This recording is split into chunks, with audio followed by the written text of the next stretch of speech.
Okay, it looks like Hillary joined by phone, so she is with us. Excellent. Thanks.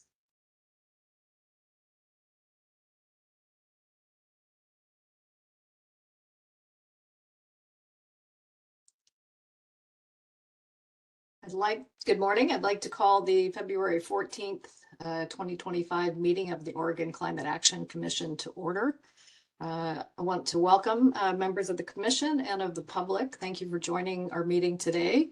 I imagine the snow and ice across good parts of Oregon are making things a little more challenging.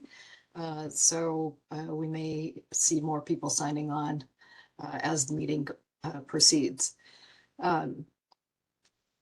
I want to, we will be making an announcement of a new commission member. We'll do that shortly, but first let me go ahead and turn things over to Stacy, and if you could just go to the next slide and remind folks how to use, or the slide, and remind folks how to use WebEx. Good morning, everyone. My name is Stacy. Feel free to chat me if you are having any trouble using WebEx.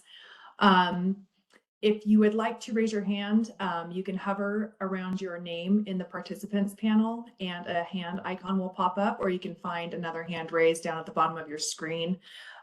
Your chat window, you can open that in the lower right-hand corner. If you are on the phone, you can *6 to mute and unmute yourself. And I think that's it. Thank you. Great. And we will be taking public comments at approximately 10:30, give or take a little bit, and we'll let folks know how they can raise their hand for that. Next slide, please. Today we have a great agenda. We're going to hear an update from the Natural and Working Land Fund agencies on the investments that the commission approved in January of 2024. I was fortunate to hear some of this update at a meeting a week or so ago. So I'm looking forward to that. We will be following up on the work plan discussion that we had at our last meeting and talking about how we've kind of modified that and get some additional discussion going amongst the commission. We'll hear from Christy Split, who's the government relations coordinator at ODO, who will be giving a bit of an update on the legislatures and the legislative session. Staff have put a great resource document together for us, and we will dig into that a little bit, talk about that. And then we'll close the meeting with a discussion of the 2025 transportation package. And Amanda Peets from Oregon Department of Transportation and Representative McLean will be joining us for that. And then we'll just close things out and talk about next steps. Well, if you could go to the next slide, please.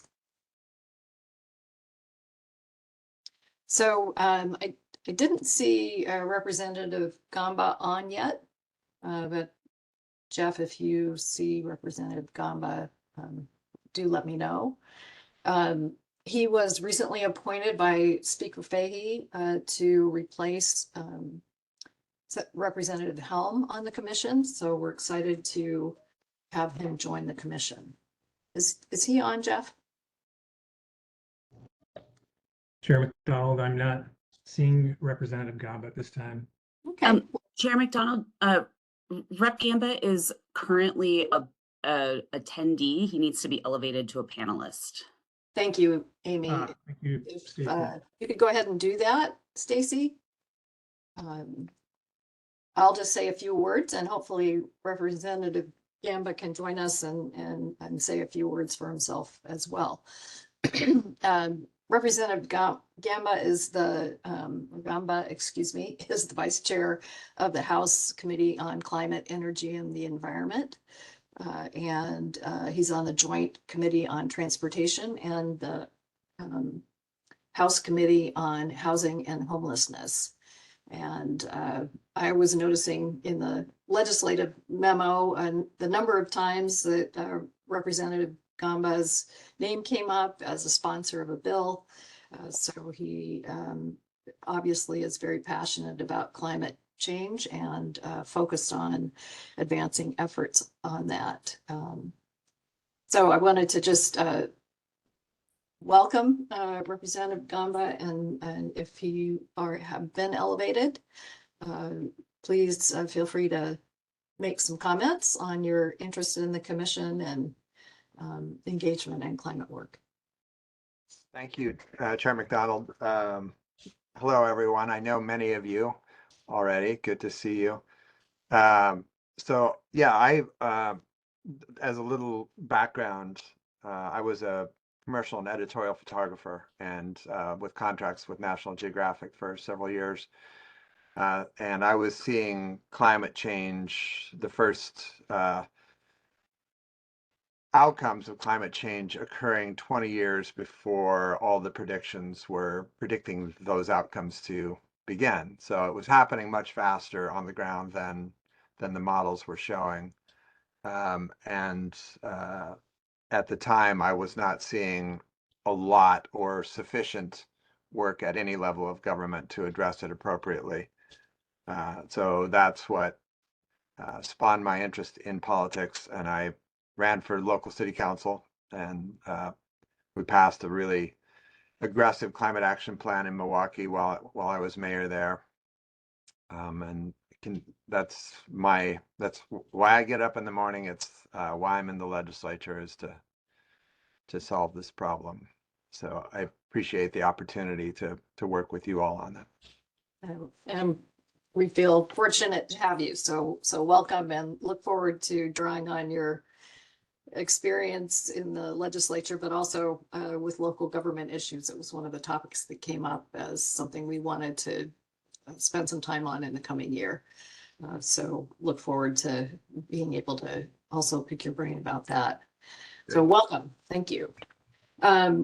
Yeah, and I wanted to just mention we are making progress on filling the open seats on the commission, and I'm hoping that we'll have most, if not all, of the seats filled by our next meeting in April, and look forward to having a full house or close to a full house then.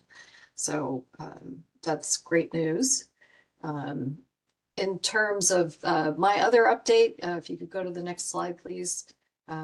The commission was invited to make presentations to the legislature. We made a presentation on our natural and working lands work in general, but with a special focus on the Natural and Working Land Fund investments.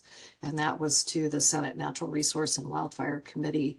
And then we also were invited to present to the Senate Energy and Environment Committee on the Commission's 2024 biennial report. The agenda items before us, which were really interesting and tied to climate action, went a little longer than planned. So we just had a few minutes at the end of the meeting to speak, but we're invited back to the committee to present at another time. So we're looking forward to doing that. With that, I'll go ahead and open things up to other commissioners who may want to give updates.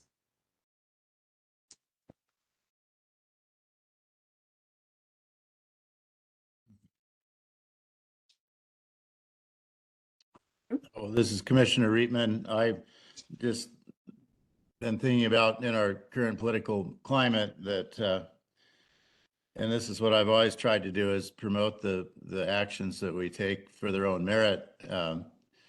And then the climate benefits are more of a co-benefit. Anyway, in my rural town where I live, it's sometimes if you say climate change, people just shut down. So, but many of the things we do, like if we engage in a practice like no-till farming, it sells itself on its own merits. We don't have to sell it on the basis of climate change, mitigating climate change. So I'd encourage people to think about that. It's a really good point, Commissioner Reitman, that lots of co-benefits, lots of reasons to be doing the work we're doing. And and setting ourselves up for a better future. I don't know whose hand went up first, Director Bateman. Thank you, Chair. Good morning, everybody. I wanted to take just a small moment to boast. The U.S. Climate Alliance recently released a new resource. It's called Climate and Land Use Planning, a policy guide to U.S. states and territories. I'm going to put the link in the chat here in just a moment. And it was designed to help states better understand how to use and manage their lands in a way that reduces climate pollution and builds greater resilience in their communities. So our staff sat on the advisory committee and contributed some examples from Oregon, including our urban growth boundaries and transportation growth management program, statewide transportation strategy, and more. There's a whole list in there. So we're really pleased with how it came out. I'll put the link in the chat. Please take a look. Let us know if you have any questions, and feel free to share it as well. Thank you. Thank you, Director Bateman. It was great to see that come out. I had the good fortune of working very closely with the Climate Alliance on the natural and working lands work early on as they started up that work, and they've done a great job of helping states learn from one another and advance climate action across the board on a number of subjects. And I know the land use topic was one of particular interest in the last learning lab that I participated in. I facilitated a discussion among states about land use, and it was kind of fascinating to hear just the wide range of land use planning approaches that different states have. And I felt proud to be from Oregon, where I think our land use system is the best in the country. Thank you. Thank you for your support. I should note too that the case study that's in there is from our Climate Friendly and Equitable Communities program. So we're very pleased. That's great. And we can post that, I think, on the meeting so that folks can see that. Director Bunner. Thanks, Chair McDonald, and congratulations, Director Bateman. That's really neat. I can't wait to read that resource. I just wanted to give a quick update on the energy strategy that the Oregon Department of Energy has been working on pursuant to legislative direction from 2023, I think. So we have done a lot of modeling looking at ways that the state can reach our ambitious climate and clean energy goals and illuminating the trade-offs between different pathways. We just completed that modeling last month and released it at a big public meeting that I know some folks on this call were at the end of January at OMSI. Some interesting, really high-level takeaways. I mean, the modeling is, hundreds of slides, but a few ones that I would leave with this group. The reference case that we modeled is the least cost option that we looked at, and it included really high levels of electrification. Electrification and energy efficiency are key to reducing the overall energy pie and to cost containment. Not a surprise. Energy efficiency, using less energy, has always been sort of number one here in Oregon. Fuels play a strategic role in the transition, and we're going to see a shift towards clean fuel alternatives towards the end of 2050, the end of where we modeled. All scenarios indicate a need to build infrastructure in Oregon, including generation and transmission. And that's something that our state is going to have to grapple with in the near term. Technology loads are the biggest driver of electricity demand growth, but we're also at this point uncertain about where and when they could emerge. And to Brenda's point, vehicle miles traveled reduction provides significant value. It's one of those places where I think that is energy efficiency. So next steps involve engaging on policy discussions. So using what we learned in the modeling to have conversations with experts. We've got some working groups. We've got some public workshops where people can share their perspectives. And so we need to think about, what do we need to do in Oregon to make to realize the benefits of the different pathways. For example, some of the newer or more expensive technologies like offshore wind and nuclear, they don't show up yet in our model. What do we need to do from a policy perspective to get them to show up if we really want that to happen? BMT reduction turns out to be super important to meeting our goals. What do we need to do to realize that 20% reduction that we modeled in the reference case? So, and I want to say there are a number of state agencies on this call who've been really important partners with us in this so far, and we're looking forward to continuing to work with them. And I will end by highlighting, and I'll try to put this in the chat, one public listening session, actually 2 public listening sessions coming up on Thursday, February 27th. So there'll be one in the early afternoon and one in the early evening. We'll be presenting some high-level takeaways from the model findings and seeking input on potential policy considerations. So again, I'll try to put a link in the chat, and thanks for those of you who are engaging and following along, and I look forward to keeping the commission updated as we continue our work. Thank you, Director Benner. That's great. Very interesting. Any other commissioner updates?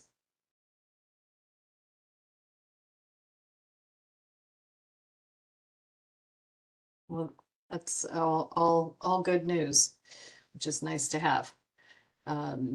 Let's go back to the slide deck. And now I'll turn things over to the agencies that receive funding from the Natural and Working Lands Fund. And as I mentioned, we collectively presented on our Natural and Working Lands work a few weeks ago at the legislature. And it was great to see the progress that's been made on a number of the projects that the commission approved in January of 2024. And I think that Alexa from Oregon Watershed Enhancement Board is going to kick things off for us.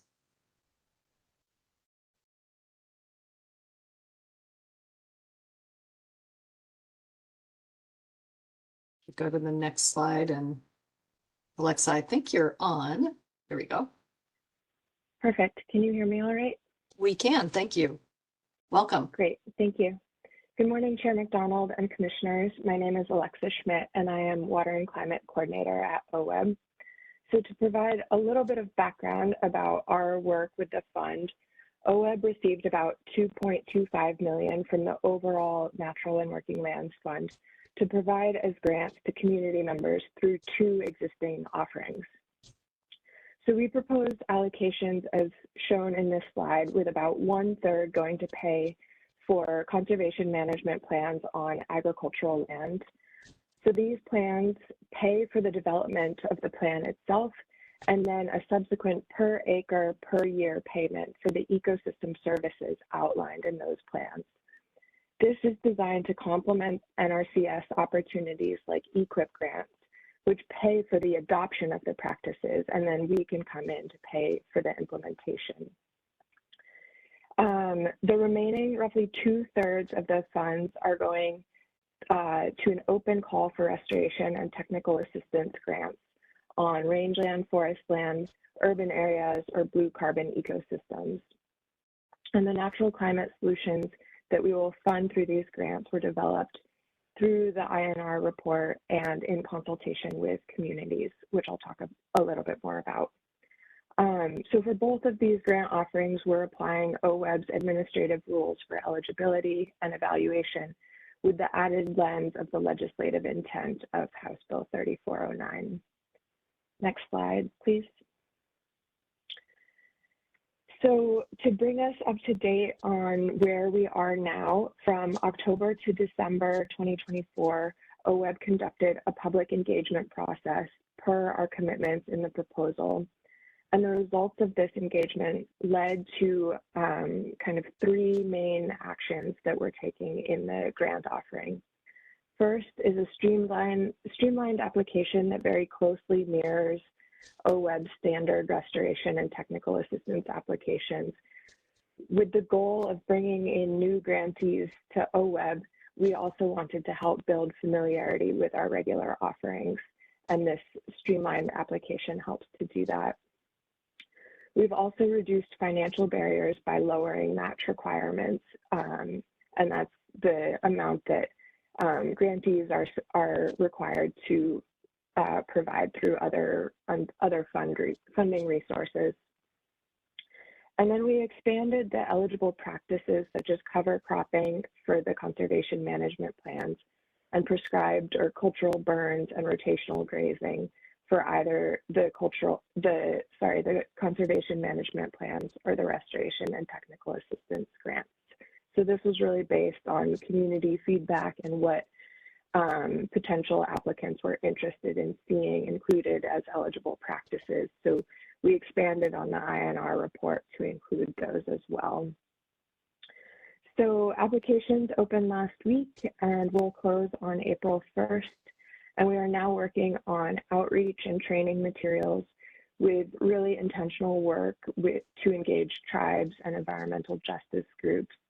And we'll also be conducting an equity review after the applications close, just to gauge the extent to which we were successful in bringing in new partners and new project types. At the same time, we're convening the technical team members who will combine both soil science and environmental justice expertise, and will review the applications to determine which we recommend to the board for funding. And then the OWEB board will make those award decisions at their July meeting. So that's where things stand with OWEB at the moment. Thank you. Thank you, Alexa. And just for those that might not know that the acronym, the INR stands for Institute for Natural Resources, which is an institute within the university system, housed at a combination of OSU and Portland State. And they worked on a project for the commission that was funded by the U.S. Climate Alliance and NRCS in, I believe, 2022 and maybe part of 2023. And that brought together a group of advisors, an advisory committee, much like the one that we are authorized to convene and will be doing shortly, to develop some work products that that we will be further developing over the course of the next year as part of our implementation of House Bill 3409. So, so it's great to have that as a starting point that we can work from, and provided some good initial thinking on all of that. I believe Troy is up next. Welcome, Troy, from the Oregon Department of Agriculture. Yeah, good morning. Can you hear me all right? We can, thanks. Yeah, thank you. Chair McDonald, members of the commission, pleasure to be here today and provide this update. I'll start with the Oregon Native Seed Strategy. I think, as you know, we put out an RFP last year to start a contract with external partners to help us in the implementation of our project. The deliverables of that contract are wide ranging, but in general focus on providing technical assistance to tribes and producers, creating infrastructure through a shared equipment library to facilitate the adoption of different climate smart practices. There's also a seed collection and seed banking component of the project, and 7 different species were scouted, found, and collected in 2024, with many more planned for 2025. And there was a lot of stakeholder engagement and partner outreach that continues, including tribal engagement and partner outreach. That picture you see to the right is a seed cleaning training that was provided to existing native seed producers, as well as producers who are thinking about getting into the native seed production business. And so the Institute for Applied Ecology and the Understory Initiative provided a seed cleaning training to interested parties, and they learned about different techniques and strategies for cleaning different types of seed. We also, in January, awarded $125,000 through 5 tribal grants to support their native plant programs, restoration efforts, and food security efforts. We did open that program up to all 9 federally recognized tribes. 2 did not respond, and 2 of them responded but chose to delegate their portion back to the other tribes. Initially in our budget and spending plan, that was a $100,000 line item, but we applied some of the interest accrued in our fund to further bolster that program. So Those agreements are getting drafted and shared back and forth between the different procurement departments at the department and with the tribes, and really looking forward to supporting those projects. We also provided some match to go towards an application for an America the Beautiful grant application, and that application was successful.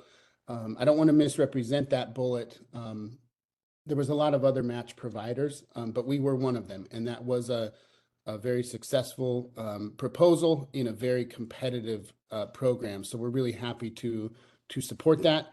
Unfortunately, with some of the federal things going on right now, all of those awards are currently paused for anybody who was successful in the America the Beautiful program. So we're hoping that that gets sorted out pretty soon, and we can start plugging into implementation efforts in the near future. You can go to the next slide. The document itself did not make it into your meeting material info packet, but there is a link to it in the online meeting materials. The Oregon Native Seed Strategy document was just released a week ago, and we're really, really proud of this document.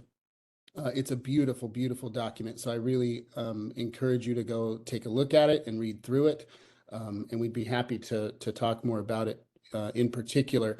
But it was a collaborative effort of the Oregon Native Seed Collective, which is a collection of numerous state, federal, tribal agencies, nonprofits, led by us here at the Department of Ag.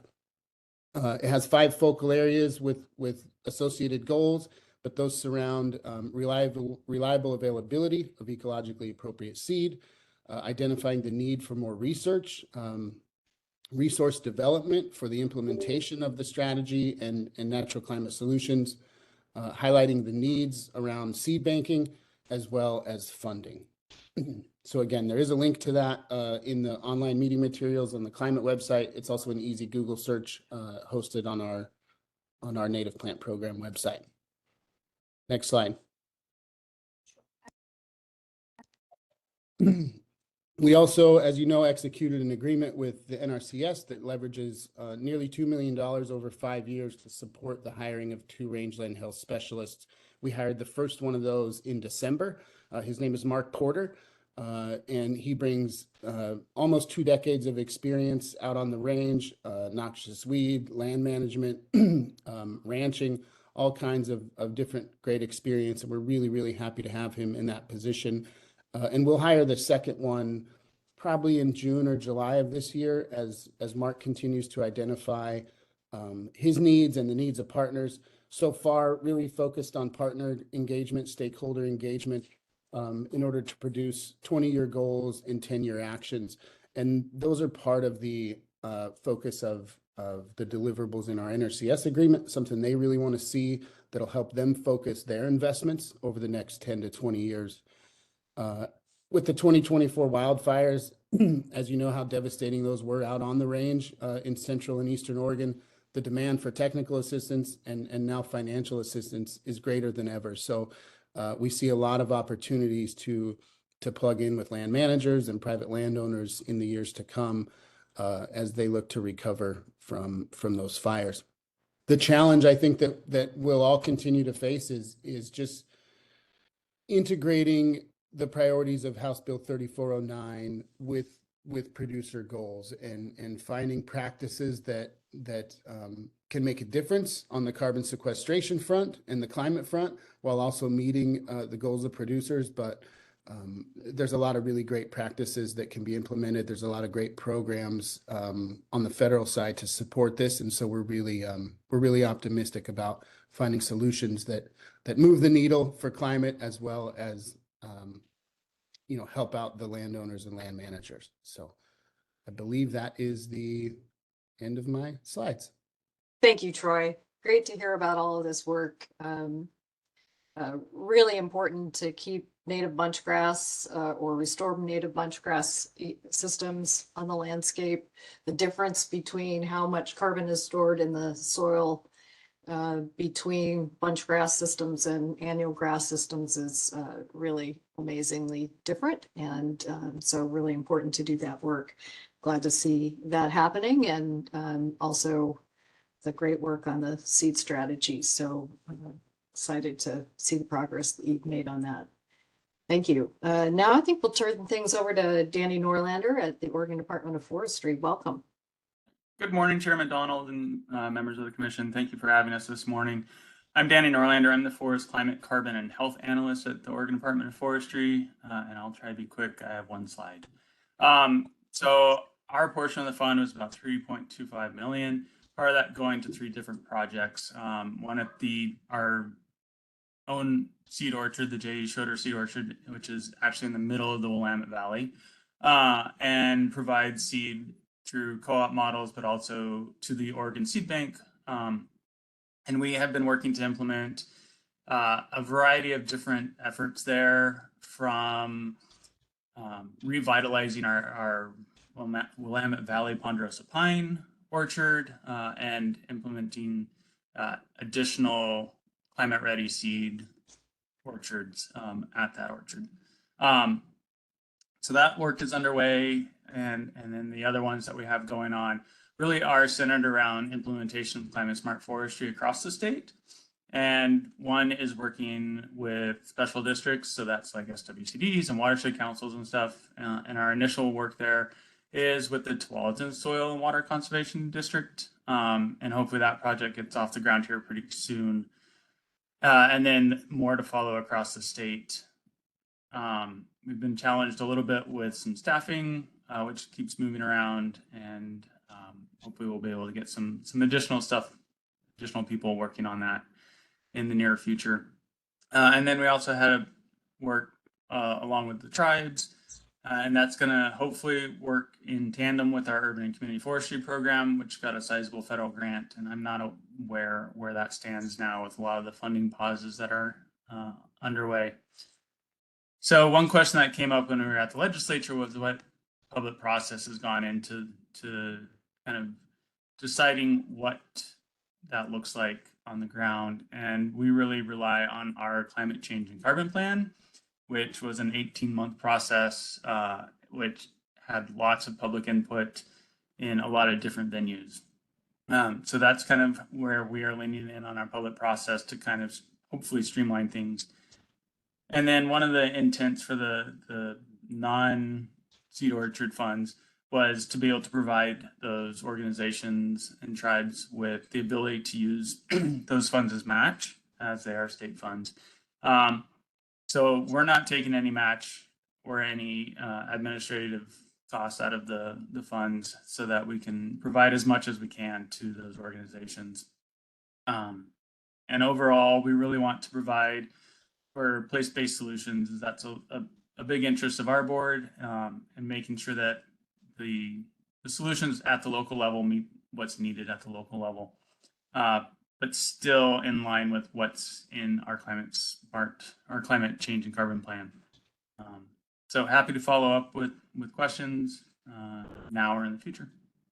Thank you, Danny. It's great to hear. And it's pretty easy to find your climate plan online. Yes, it's on our website. I will stick a link to it in the chat.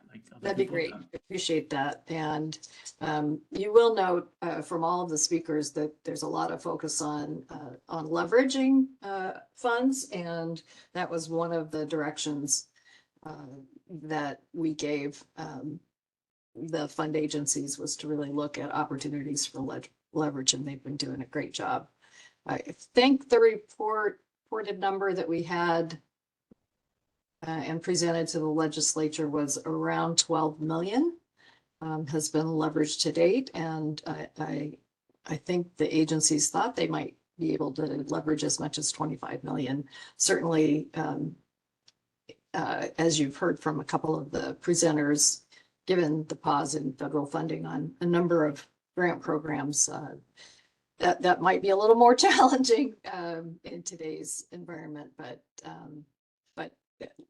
they've done a good job of trying to make that happen. So, and then Hillary, welcome from the Oregon Department of Fish and Wildlife.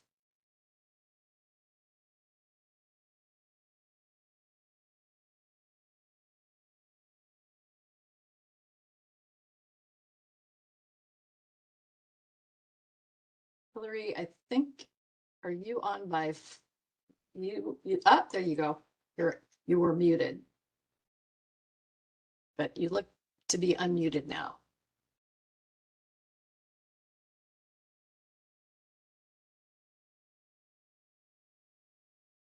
Hillary?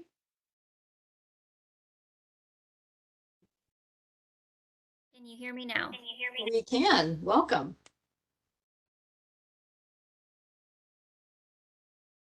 Issues this morning. Uh-oh, now we've got some echo. Stacy, can you help Hillary? How about this? Is that better? No.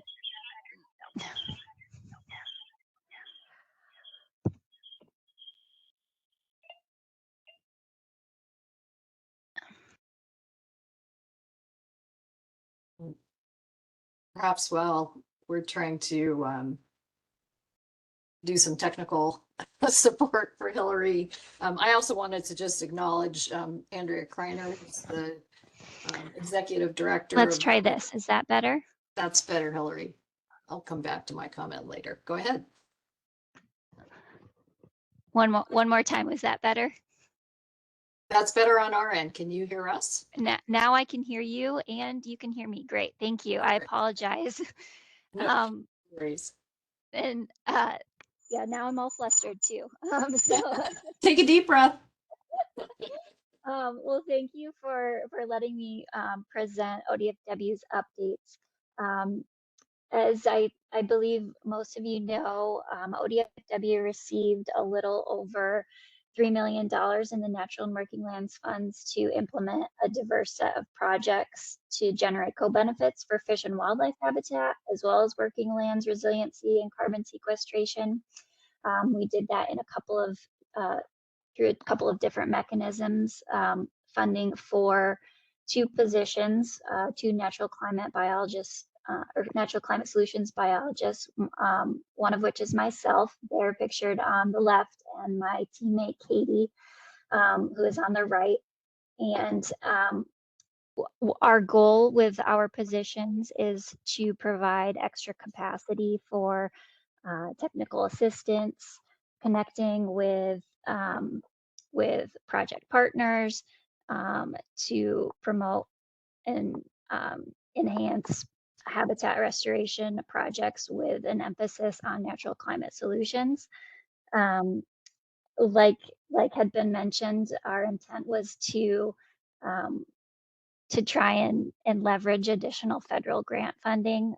I still see that as an option in the future, even though funds may be more limited, but it's still something that we will be tracking and be trying to work with our partners to get funds into Oregon.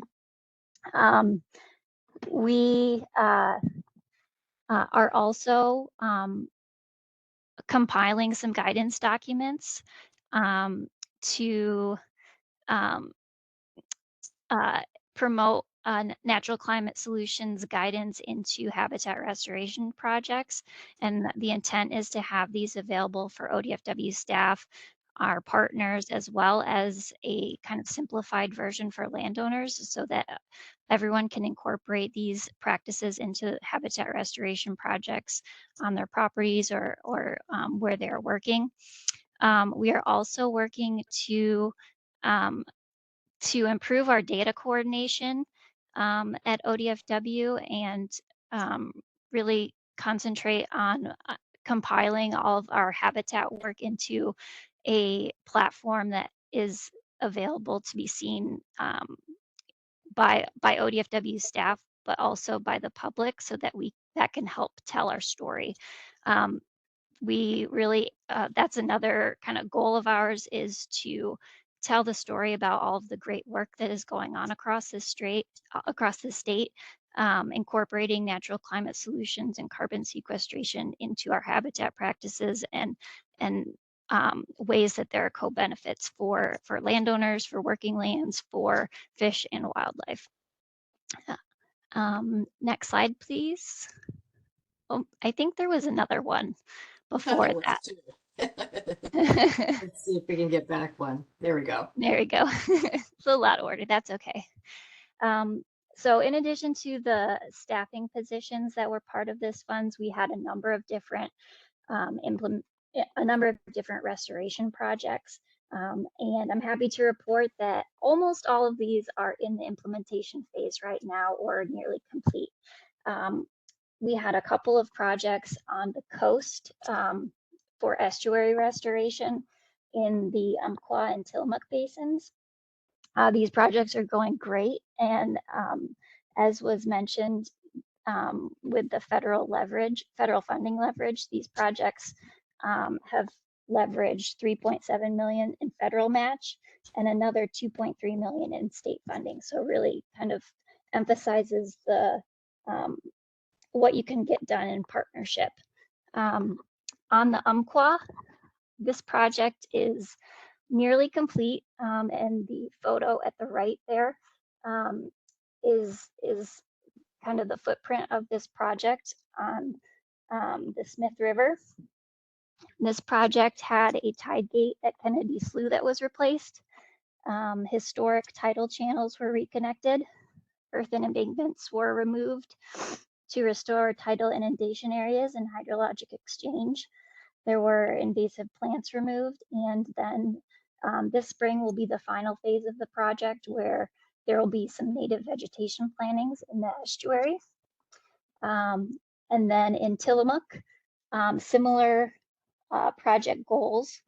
The funds will be used to provide flood resiliency, improve channel connectivity, increase the tidal inundated area to increase tidal marsh habitat, and restore wetland vegetation. We had, moving into the Willamette Valley, we had two projects where we passed through funding to the Confederated Tribes of Grand Ronde and also the Confederated Tribes of Warm Springs.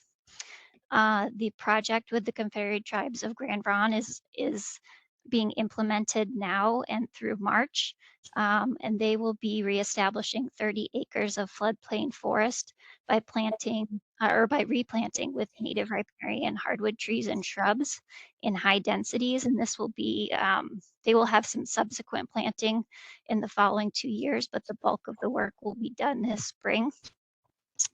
And then our project with the Confederated Tribes of Warm Springs is going to be implemented this summer. And this will increase the resilience of oak woodlands on Warm Springs lands. And then our final restoration project was the Wasco County Grassland Restoration Project. And this project was intended to promote and enhance native bunch grass and shrub restoration to sequester carbon at a landscape scale across both public and private land ownerships.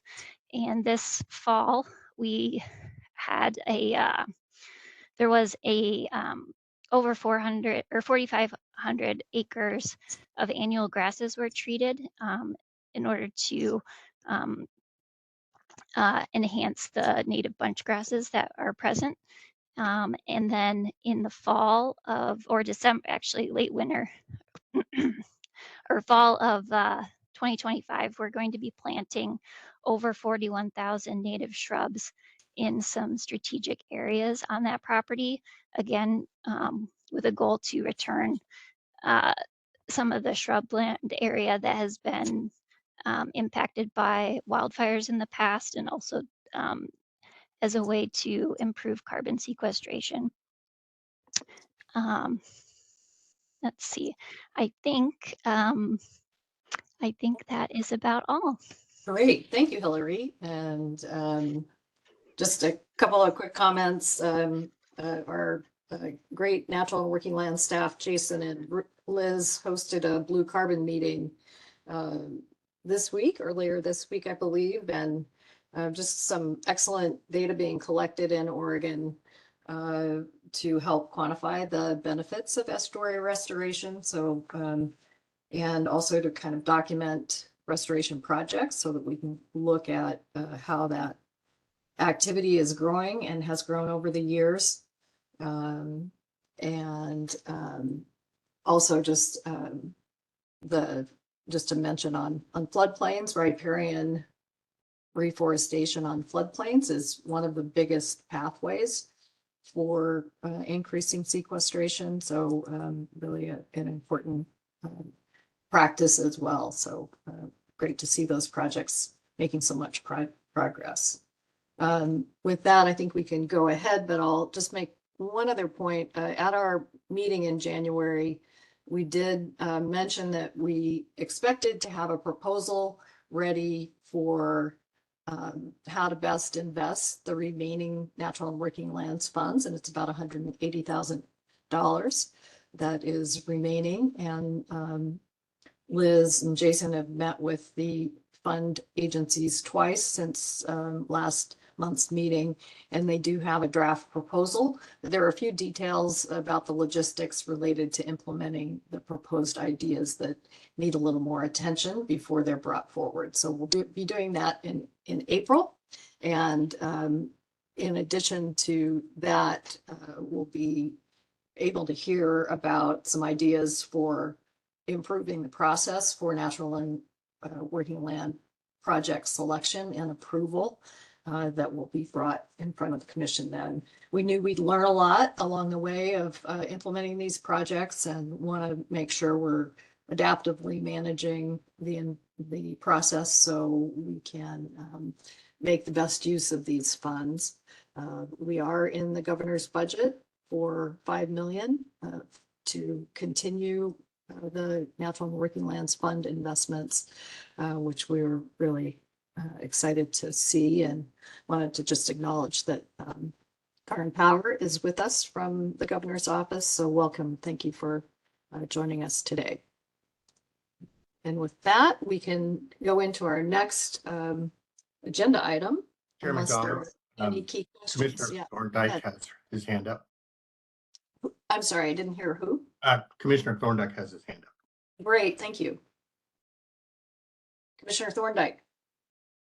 Yeah, just commenting on, it goes back to Alexa's point on the reduced match requirements, and I think it actually carries across on everything we're doing. I think that's really critical. I know on one hand that reduces the potential leverage to some degree, but for the folks actually on the ground doing stuff, I think that's really critical. I had a lot of experience in OWEB, and I mean it's a stretch often to come up with match.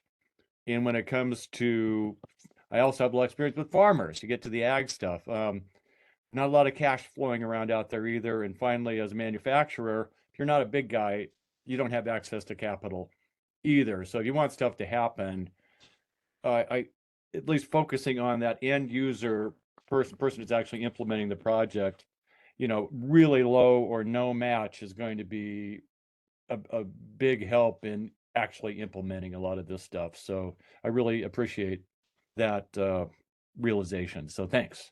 Everybody that's all great stuff out there. Thanks. Thank you, Commissioner Thorndike. It is a really important point, and especially as we think about making sure that these funds are accessible for everyone and not just those who might have deeper pockets. I also want to acknowledge Andrea Kreiner. She also presented to the legislature and brought the perspective of the Oregon Conservation, the Association of Conservation Districts. She's the executive director of that organization. And as Danny mentioned, soil and water conservation districts are really important partners for landowners and agencies alike in terms of getting dollars to the ground in a good and effective way. So really appreciated that she took time to present to the legislature in addition to the fund agencies and myself at that meeting. So thank you. And now we'll, unless there are any other hands that I'm not seeing, go ahead and move to our next topic. So last month we had a great discussion about our draft work plan ideas, and that we also that was in part driven by the broad legislative direction that you see here for what the commission's supposed to be doing in Oregon, and that is reducing Oregon's greenhouse gas emissions, helping people prepare for the effects of climate change. As part of that, educating about both of those things. So those are our broad directions, and we had a great conversation about that. The staff took that discussion, and also we took public comment, and I'll let Jeff describe the public comment in a minute, but we took public comment for a couple of weeks after our last meeting.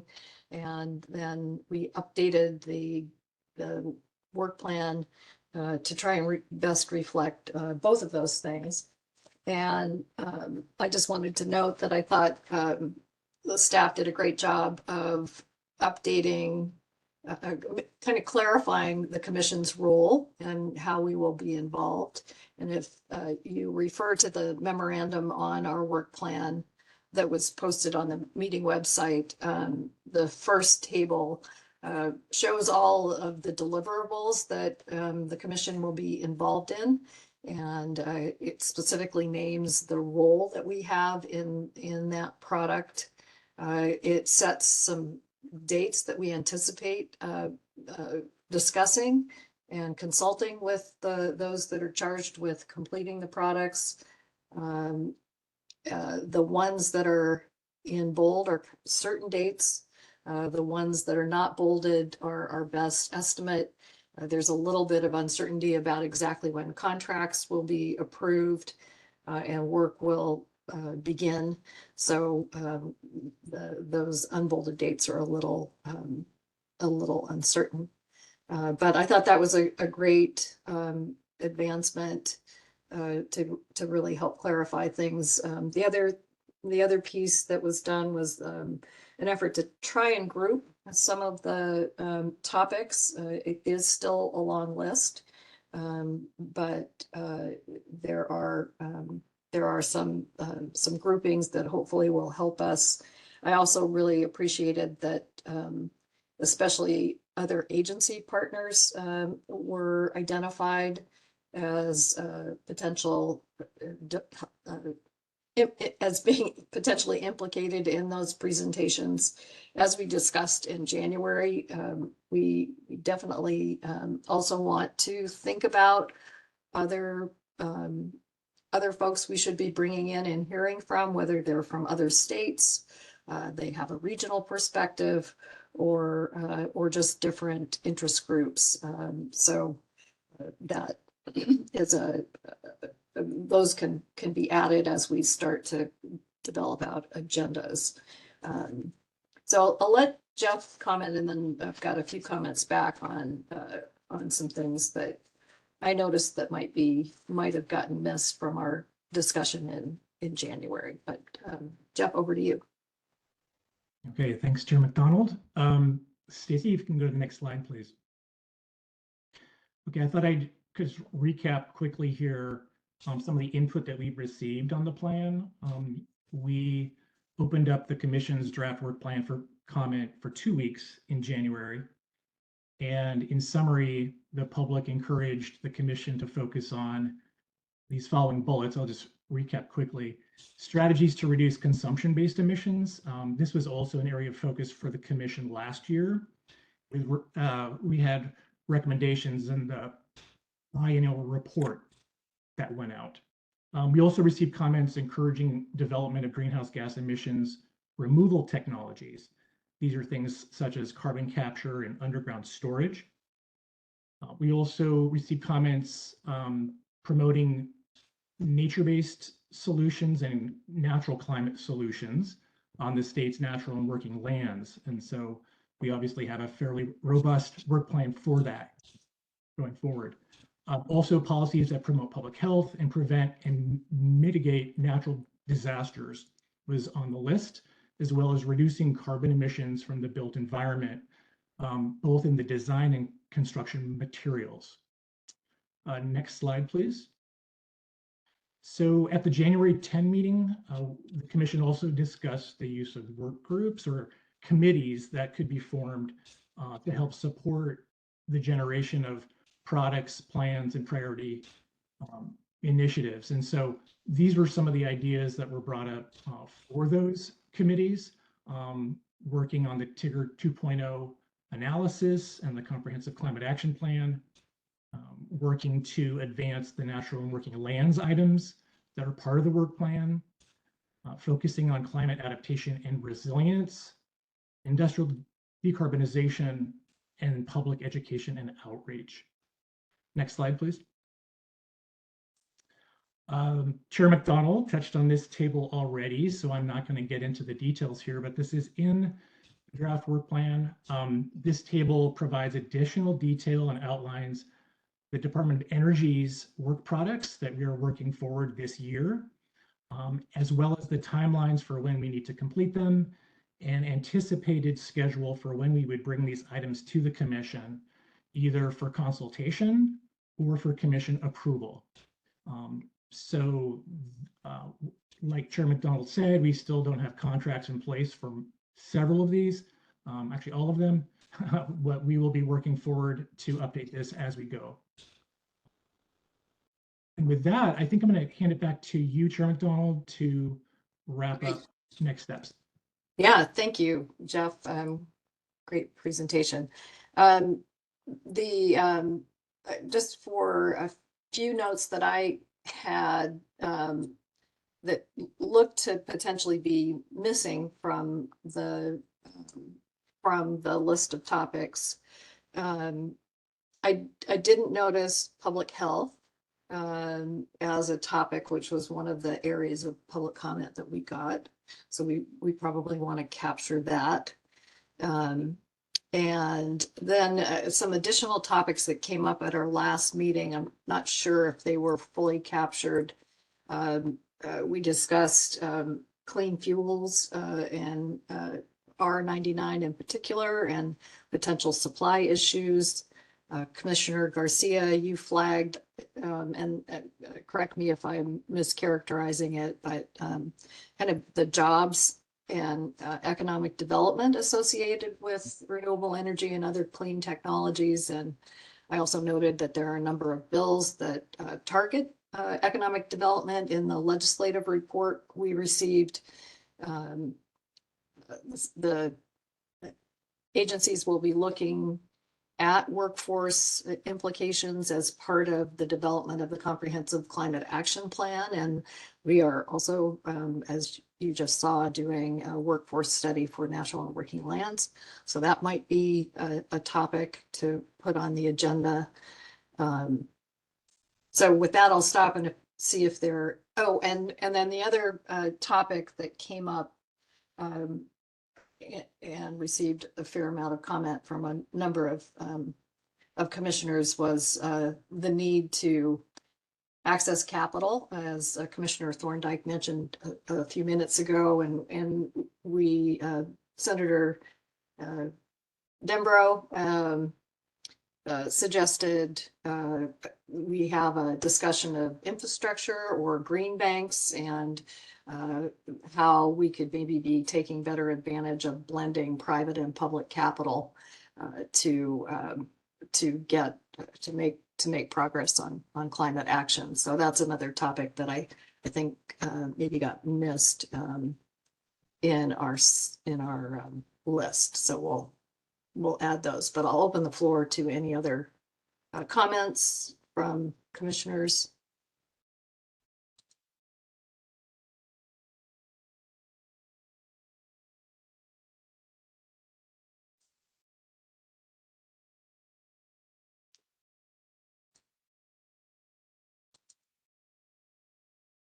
Commissioner Garcia, did I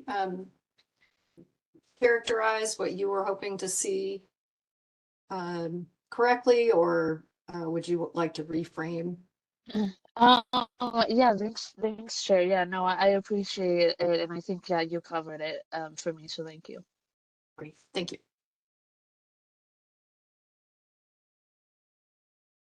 Okay, great. And then what I'm going to suggest in terms of setting up. Chair McDonald, Yes, please. I am sorry to interrupt you. Gabriella Goldbarb has her hand raised. Great, thank you. I'm not seeing everyone, so I really appreciate the assist from staff. Gabriella, welcome. Thank you. I'm sorry. Camera not recognizing right camera. We're not hearing you very well at all. How about now? Not really. A little muddy. Let's try. Well, now we can see you. Am I? Even though you're upside down. Okay, very strange. Can you hear me any better? A little better. That's odd. Yeah, I wanted to allow, of course, commissioners to speak up first, but wanted to mention on the public health front that a lot of the categories that were listed on the table are ones where we definitely have public health nexus points. A lot of those are covered in our state investments and programs discussion in our annual Climate and Health in Oregon report that we're directed to do under the Executive Order 2004, excuse me. So happy to circle back and flag those. For some examples, through our public health modernization funding that the governor requests on our behalf and is in our base budget, and that our director is going to be up next, I think, on Monday to present on. We do have about $10 million, for example, in public health modernization funding that goes to community-based organizations across the state to help them, among other things, develop climate resilience in the communities they serve. But we are also resourcing all the counties across the state and the 9 federally recognized tribes to develop climate adaptation strategies. And there's a number of other ways that we have incorporated climate and equity into the work we do. A couple of other things that I'll flag is the environmental justice tracking tool development that we are leading, that the Environmental Justice Council is leading that with OHA and DEQ as the technical leads to develop that tool. That's become ever more important as we see tools like the federal EJ screen go away. So there's a lot of stuff. Happy to follow up with Jeff and kind of look to provide some options there to address some of the public health portfolio. Great, Gabrielle. Thank you. Really appreciate that and appreciate the offer to do some update. Commissioner Thorndike. Yeah, I know there have been some references already to the rampaging elephant in the room, but primarily being the federal issue. And it would be kind of interesting to know in terms of the work plan for 2025, how many of those items, how much is tied to federal money. I know we don't know yet where this thing is going to land, but it'd be kind of nice to anticipate, various outcomes and at least see what kind of tweaking, how we can still advance as far as we can if in fact we have, continuing constraints on funds that were anticipated through federal sources that may or may not be coming through, and we be a little more strategic, knowing how to respond to that.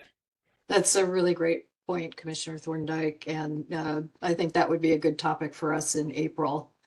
I heard news this morning about staffing changes at Bonneville Power Administration that may affect power reliability.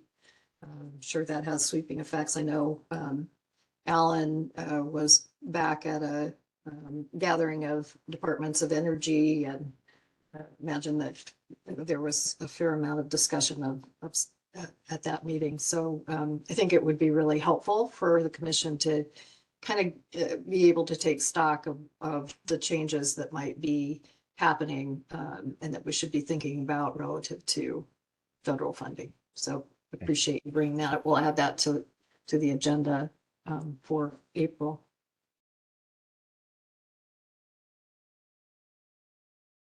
Any other comments or questions? I thought we should prioritize the CCAP and Tigger 2.0 committee as a starting committee.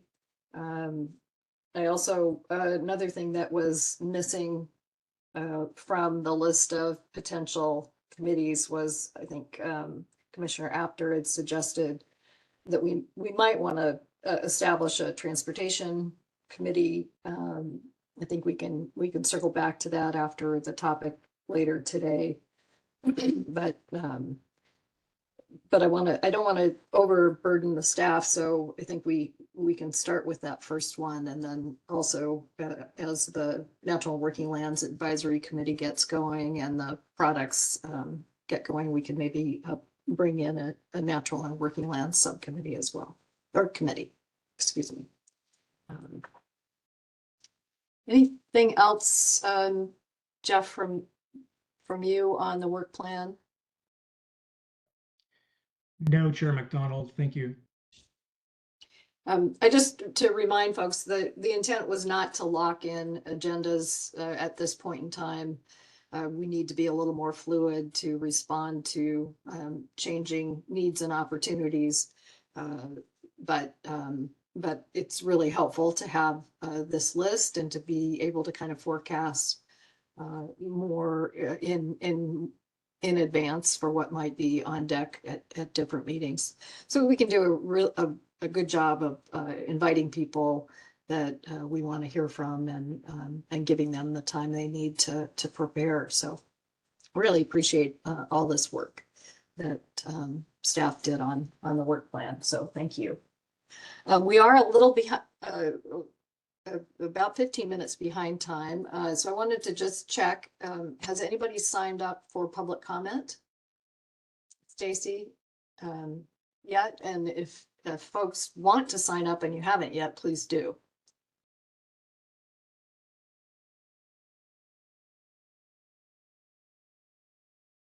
Okay. Not hearing from Stacy. Chair, I haven't seen anyone sign up yet. Okay, so that might help us with time. But now we can get to our next agenda item, which is a discussion of what's going on in the legislature. And staff prepared an exhaustive list of bills that are related to climate, and it's an incredible resource. It's got links. It talks about kind of recent actions, gives a little bit of a thumbprint of what the bill's about. So first want to thank Wendy Simons and Jeff for putting that together for us, and refer people to that memo for this agenda item. With that, go ahead and I'll turn things over to Christy. Welcome. Hi, thank you so much, Chair McDonald, and nice to see everyone. What I have to give like a subtle warning that I've got a couple of kids home, and one of them is very prone to come in here while we're talking. It's a little less charming when they're 10, but just to set the stage here. But maybe not. She's currently playing drums, so that's good. Anyway, I really just wanted to try to make this into a conversation after saying a couple of things to start with. And Jeff might also want to weigh in if there's anything that he wanted me to mention that I missed, and kind of setting the stage here. And then hoping really to kind of like take the slide down, turn cameras on for anybody who is interested in legislative work, and just talk through a little bit about what the people on this commission are leading and working on, because we know we have so many people on this call that do use the legislature as a space to advance climate policy. So I think it'd just be good for us to turn it over to the people doing the work. So really quickly, for those who haven't met me before, I'm our government relations coordinator. I've been in this role for about 5 years, but I've been working on climate policy really since 2007, including actually helping to pass the bill that established the Global Warming Commission, now Climate Action Commission. So it's always great to be here. Feels really like a, I don't know, timeline of my career sort of thing whenever I'm here. So I just put a link in to the memo that Chair McDonald referenced, and this is something that will get updated and shared with the commission whenever there's meetings during the legislative session. And then at the end of the legislative session, I believe we usually do kind of like a wrap up. It is really just an exhaustive list, which is great for kind of skimming and taking a look and kind of getting an idea of what is out there. I always think it's good to remind people of like what a bill might look like at this stage that has legs, as I call it. You can see last 3 actions. If something's been scheduled for a hearing already, that's a good sign that it might have legs and move. If you see that it's a committee bill or an agency bill or has a lot of sponsors on it, that's usually a good sign that a lot of work has already gone into those concepts and that they're pretty far along. When you see one legislator on there, it could mean that it's sort of late breaking and it's in, and then they'll do the work during the session and it could pass. But a lot of times when you just see kind of one name, it might just be something that's popped in there just in case, or like a bit of a placeholder. So when you're looking at like a big list pulled out of like Bill Tracker is the software we use to do this. I just think it's worth kind of trying to figure, like, are these all going to pass? You know, no, not anywhere near. And also, if you see things that just seem sort of unlikely to pass in your gut, you could be right. You're probably right. You know, so just when you're going through it, just to have a little bit of that lens. I also wanted to just remind folks about weighing in on legislation during the legislative session as members of a state board or commission. Jeff sent around a document, I think it had like the ABC's title because it's agencies, boards, commissions. Whenever you see that ABC's, it's direction to us and to you all.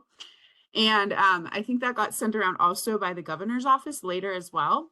And so if you missed that, feel free to let us know and we can recirculate that. But I also thought I could just share, well, I was going to share a link, but now that I think about it, it's like probably just a document open in PDF. So never mind. I won't share a link, but just ask me for it and I can get that to you again. But what I did want, I will share my screen since I can't share the link real quick. Just so folks that haven't seen it can kind of just look at it for a second.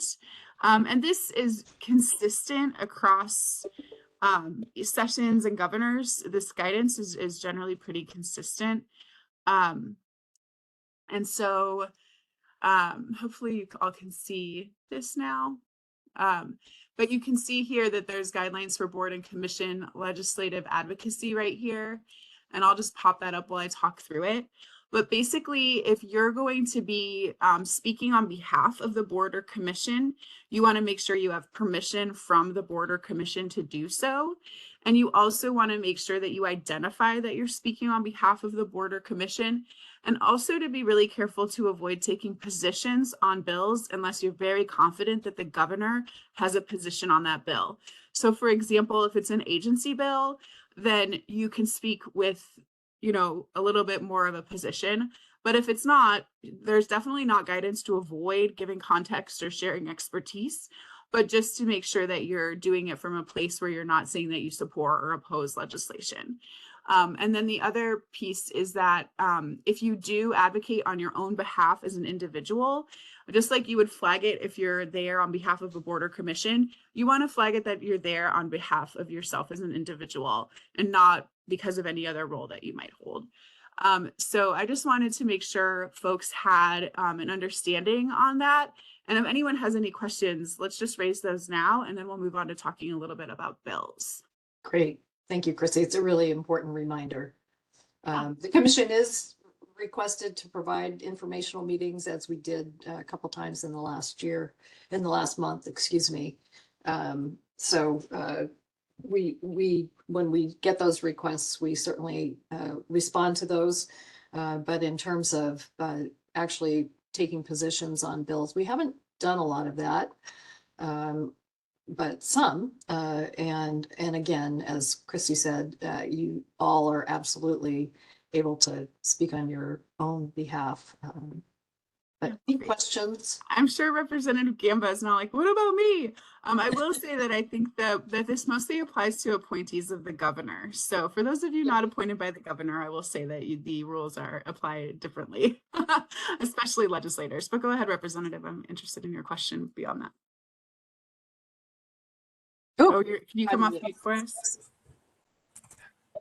All right, That's it right. worked this time. Yay. I guess it's really more of a disappointment. I would have hoped that this commission was more independent rather than being treated like an agency of the government that is hired, people that are paid to do a job and are hired to do it and are under the direction of the governor. It seems like that this is going to function a whole lot more effectively if it's an independent entity. So I'm very interested in that advice and have some strong curiosity behind that advice, because I would have seen a commission like this as being more independent. Yeah, thank you for saying so. I mean, I do feel like we're a little bit different than this commission is a little bit different than like a commission that works directly as sort of the body of an agency. Like, you know, we don't have one at our agency per se, but like the public DLCD or utilities, something, yeah. DLCD, right? They have the commission. So we are a little bit different than that. But I do think that making sure that if somebody is going to be going somewhere and testifying and saying that they're doing it on behalf of this commission, that talking to the commission and making sure that that lines up. And in this case, that's, you know, talking to the chair, basing what you're saying on discussions that have happened here. Not necessarily, you know, going out and using your role. I think the goal is really to have it be so that you're not like using your role to advance an agenda that's not in line with that commission as a whole. So I think 100%. that's what it's really about. Okay. Yeah. So that's different than making sure that the governor or the other agencies are okay with what the commission is going to testify. Right. No, I was just saying, like, if it is like a bill that, like, I guess I was just trying to make a distinction and maybe I shouldn't have, because I was thinking more broadly about all agencies. Like, if you're testifying on behalf of a Department of Ag bill and you're on the commission for that agency, then you should be able to say you support it. That was kind of the point that I was trying to make. And it could be that this particular group has had legislation, including 2 years ago, where people were like Kathy, the lead advocate on that legislation, along with the legislator that brought that legislation. So there's definitely like, that's kind of the distinction I was trying to make, more than you need to talk to the governor to get permission. It's a little bit more like, let's be consistent with the commission and not get out of line with, you know, the group as a whole. Yeah, thank you. Just a request for, I know folks may be having bandwidth issues, but if you can come on camera while we're kind of having a discussion together, that'd be great for anybody who can, who's a commissioner. Appreciate that. Yeah, and also Representative, the commission in our reports to the legislature, we make recommendations oftentimes for legislative concepts that we think should be advanced. And we make those on our own, no checking with anyone. So we do have those recommendations that are intended to kind of be a reference point and an endorsement from the commission for concepts. And so we do that. I do think if there are specific bills that you know, that come up, we would, and we wanted to take a commission position outside of the concepts that we've recommended, then, you know, we would need a vote of the voting members. But, you know, for example, the bill that you've got, is it 3477, that advances and proposes the goals that we had proposed in the roadmap and then reinforced in our 2024 biennial report. That's a good example of a case where, that is consistent with things we've recommended. So it's something that I think we could take a stand on or provide input on. Thanks, Chair McDonald. So with that, just to make sure we have time to talk through legislation, I'd love to sort of turn the page to that topic. So hopefully folks that don't work in the legislature as much are flipping through that document while you have a second. And if you have questions, feel free to raise hands. Otherwise, what I would love to do is hear from the people on the commission about Climate Bill or 2 or 3 minutes at most. We have about 10 minutes left for this agenda item. So maybe 2 minutes at most. If there's any bills that you're working on that you're excited to share on climate change. And that includes you, Representative, if you want to highlight some bills. Especially the one that just got referenced perhaps, but when you're ready. But I'll turn the court over, and if nobody wants to say anything, I'll talk more, but I'd really rather not. So. Well, one thing I had a question about. Wait, Kathy, let's see if other people will. Let's see if other people jump in, if that's okay. Okay, that's fine. And then we can take your questions. You bet. Okay, thank you. Commissioner Representative Gamba, I don't know what we call you right now, and then we'll go to Commissioner after. Yeah, the two, you did reference the one bill, and I frankly don't remember any of the numbers of any of my bills that I'm working on because there are so many, and that's what I have really smart staff for. But I think that bill is important. And one point that I wanted to bring up with this group before we moved forward with it, we've been in discussions with folks around sequestration and carbon capture and toying with the concept. And we have language that would roll carbon capture goals into, not instead of our reduction of greenhouse gases, but in addition to our reduction of greenhouse gases. So not changing the goals the way they were laid out in Dembra's original bill, but adding another aspect to it where we're setting goals for capture. And so at some point, it would be really great to have a conversation around that before we drop that bill. So if that's today, great. If that's a different time, that's great too. The other one that selfishly I want to bring up is the package of transmission bills that we have. I think this commission is well aware of the issues we have meeting our climate targets given our current state of transmission. Never mind the looming specter of rolling blackouts due to the fact that our transmission system is largely at capacity. So we have 4 bills that we're bringing in an attempt to speed up the siting of transmission in an attempt to set up a new, not really an agency, it's a new organization. It's a government corporation that would be a transmission authority. Very similar to what Colorado has done, New Mexico has done. Washington is in the process of doing the same thing right now, which would allow the state to determine where we believe transmission is most needed, and if necessary, take it right up to the point of developing it. And then the other 2 bills speak to GETS, grid enhancing technologies, as a way to meet some of those capacity needs without having to build brand new transmission lines. It's more of a short-term solution given how long it takes to build out a transmission line. And then the last one is just basically a resolution to the federal government asking DOE to have Bonneville do certain things in lines with all the things we just talked about, because we have no control over Bonneville at the state level. So in my mind, that's a really critical package, because we're not going to hit any of our climate targets at this point with our current transmission system. And that's why my team leaned in so hard on those. Thank you, Representative. Great.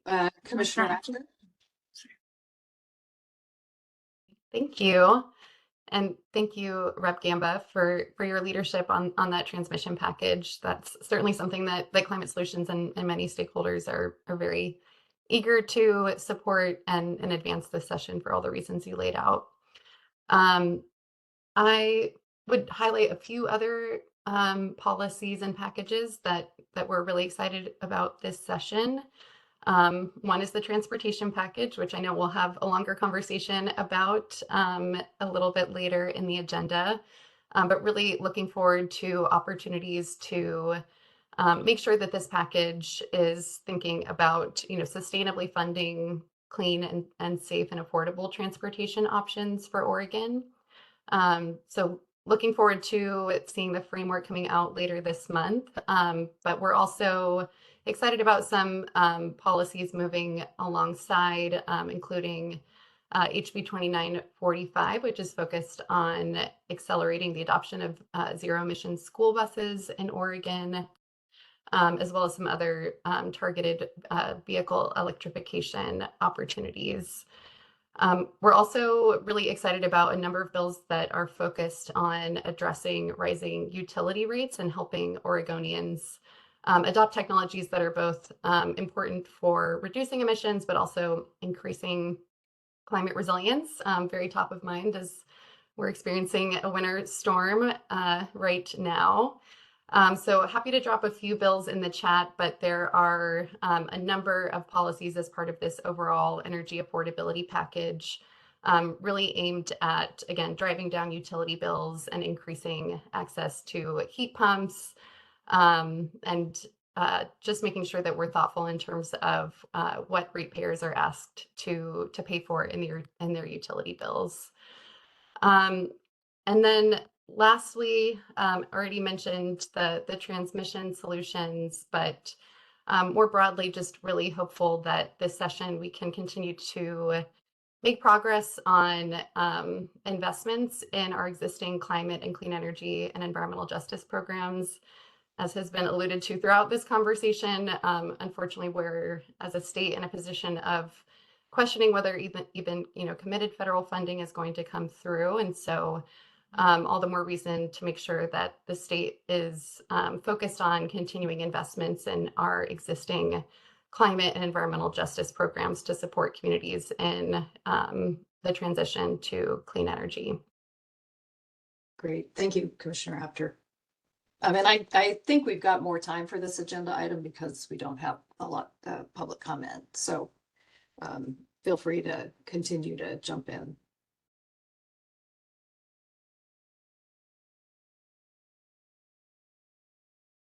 Great. I guess it'll be a pretty quiet session other than those issues if no one else feels like there's anything else that feels urgent to bring up. I can just share quickly that in addition to what I heard mentioned, there's definitely a lot of interest in exploring like new potential resources for power in the future, particularly around nuclear energy, I would say. So I'll just flag that because I don't think necessarily any of the bill proponents are here on that commission necessarily, but I do think it'll likely be a hot topic this session. So just to know that that's coming.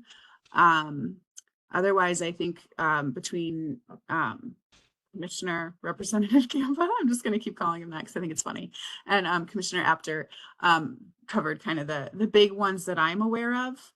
And then, yeah, the transportation package is coming up. So I know Chair McDonald, you had a question, so we can circle back on that. And yeah, last meeting we talked about the HIPPO. So Director Benner, you talked about the HIPPO, and I think you mentioned that there was legislation pending to perhaps provide some support for that. And I saw two bills that sounded like they might be driving at that, House Bill 3081 and Senate Bill 89, and I wasn't sure.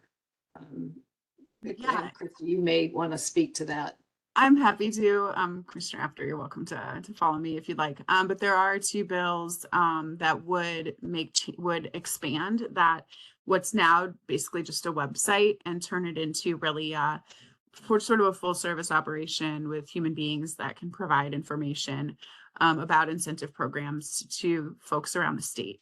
I'll leave it at that just for the sake of time, but that's, I think the basic vision is like, how can we make it so that anybody can have an easier time accessing what Oregon has, a very complicated web of incentives compared to other states, especially.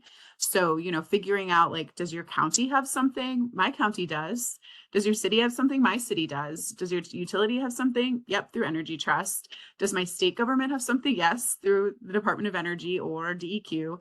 So figuring all of that out is really tricky for the average person. So how can we support them, and especially support low income individuals that might need even more support to kind of from start to finish getting a project done. So we're leaning in on conversations about that legislation. The agency doesn't have a position on that legislation, but we do have a policy option package, which is like a word for saying kind of like new spending in our budget that rolls over some funding we had for this work so that we can continue to do work on that website piece of it. And with that, we've been really talking about the idea of having more pieces of it translated. There's some pieces of it that are already available in Spanish or other languages via lots of other languages via Google Translate. But how can we step that up? So there are a couple of moving pieces there happening, and excited to continue those conversations. And then you also asked about something else and I got distracted. Well, it was House bill. I wasn't sure whether. Oh, which bill? Yes, the House bill is the Senate bill is my understanding is the one that's going to be the one to focus on. Commissioner Ross. Andrea Bell has her hand up. Thank you, Jeff. Sorry. Yeah, no problem. There's a lot of squares to manage here. Thanks, Jeff.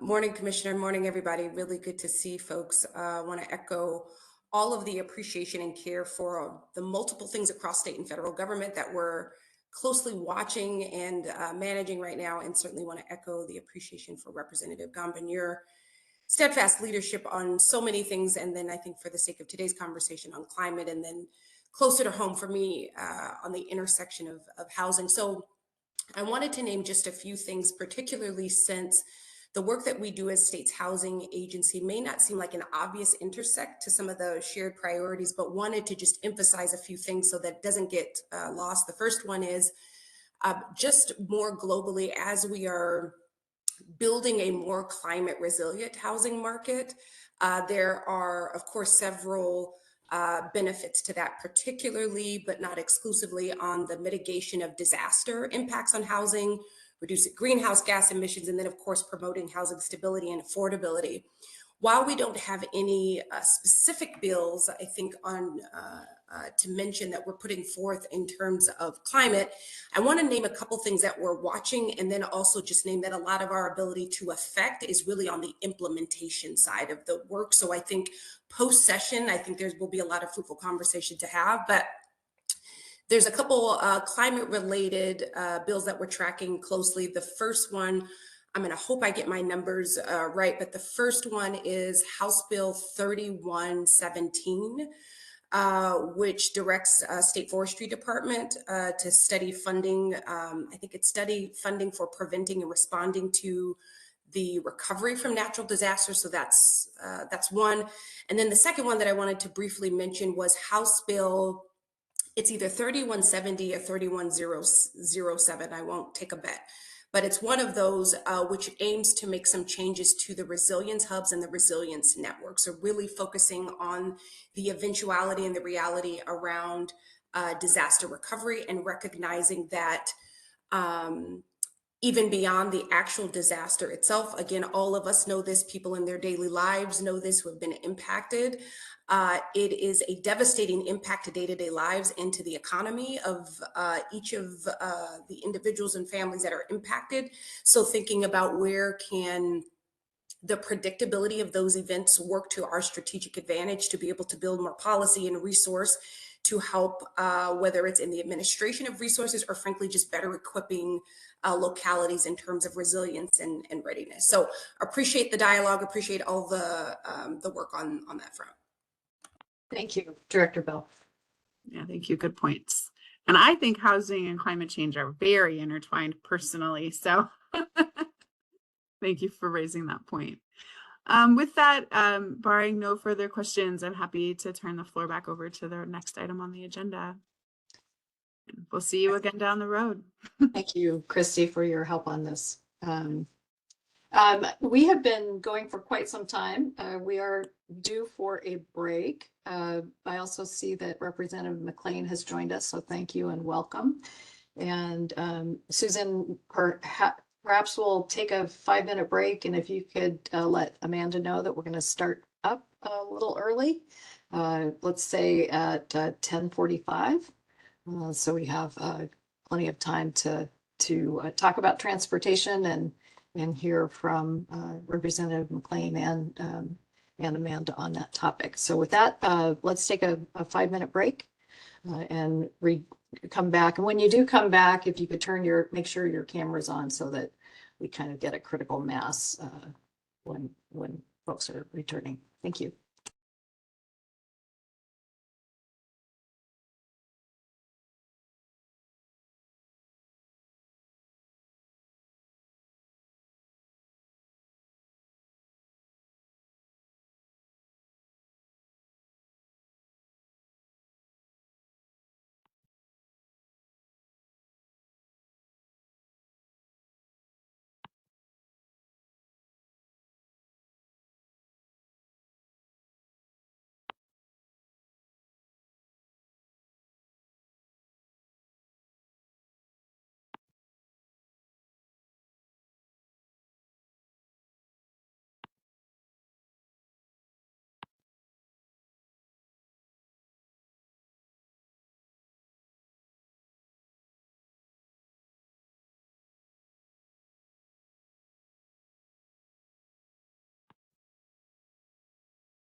If I have to start over again, I'm gonna be pissed as hell.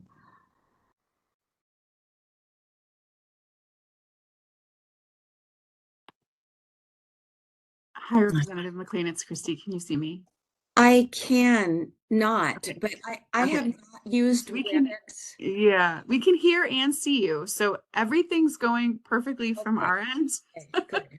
All right, thank you. Then I'm afraid to move anything Just don't because do it. Yep. yeah. You're good. Okay, thank you so All much. right. I'll see you. It's nice to see you, by the way. I haven't seen you in a while. Thank you Take very care. much.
Chair McDonald, while we're waiting, do you have thoughts about how we could coordinate on that potential new language around carbon capture? You're on mute, I think. Are correct. I'd be happy to set up time to meet, and we did talk about, I just had a chance to glance at the new language. But maybe we could meet on Monday, or sometime early in the week. Would that work on your end? And I'd like to pull in Alan Zelinka too, because I think he could provide some perspective. Yeah, that would be great. Let me pull up my calendar in my 900 tabs here. Let's see. Later in the afternoons are generally better for me. But Monday's a state holiday. oh, that's right. I could still meet on Monday, but Alan, you would be able to. Okay. Maybe Tuesday.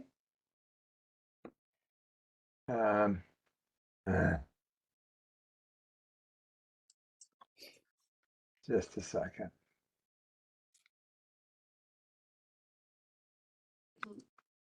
Perhaps we could follow up at the end of the meeting if you can stay on for a few minutes, because I think we may end a little early potentially. Okay, I'll do that. Okay. Great, thanks. Great. Looks like people are trickling back, and welcome, Amanda. Thanks for joining us. And Representative McLean is here as well. And if people could just, I'm going to look to see how many people are back. Looks like we've got most of our mission members, a few people that haven't shown up yet. So let's give it one more minute and then I'll turn things over to you, Amanda. Quick introductory remark. Great, thank you.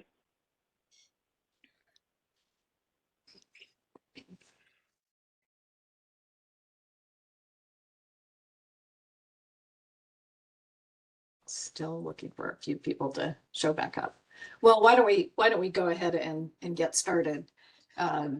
So the next topic is the transportation package, and unfortunately, Senator Gorsuch was not able to join us, but really pleased to welcome Representative McLean and Amanda Peets from Oregon Department of Transportation to talk to us about transportation emissions. I've asked Amanda here to give us some perspective on some of the projections that the Department of Transportation have made about the potential reduction in transportation emissions that I know is very important to the commission, and what makes up, what are the assumptions that are going into those projections, to just help us get some context. There are certain things that the state can do through funding and policy decisions, but there are also market forces and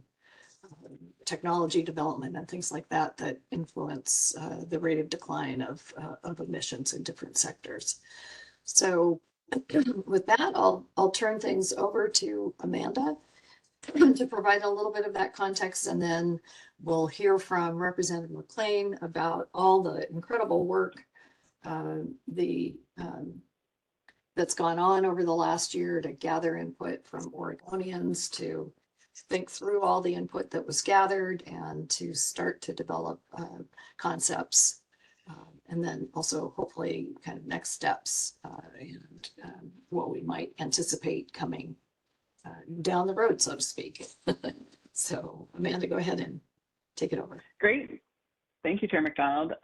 So as is shown there on the slide, my name is Amanda Peets. I'm the Administrator for Policy Data and Analysis with Oregon Department of Transportation.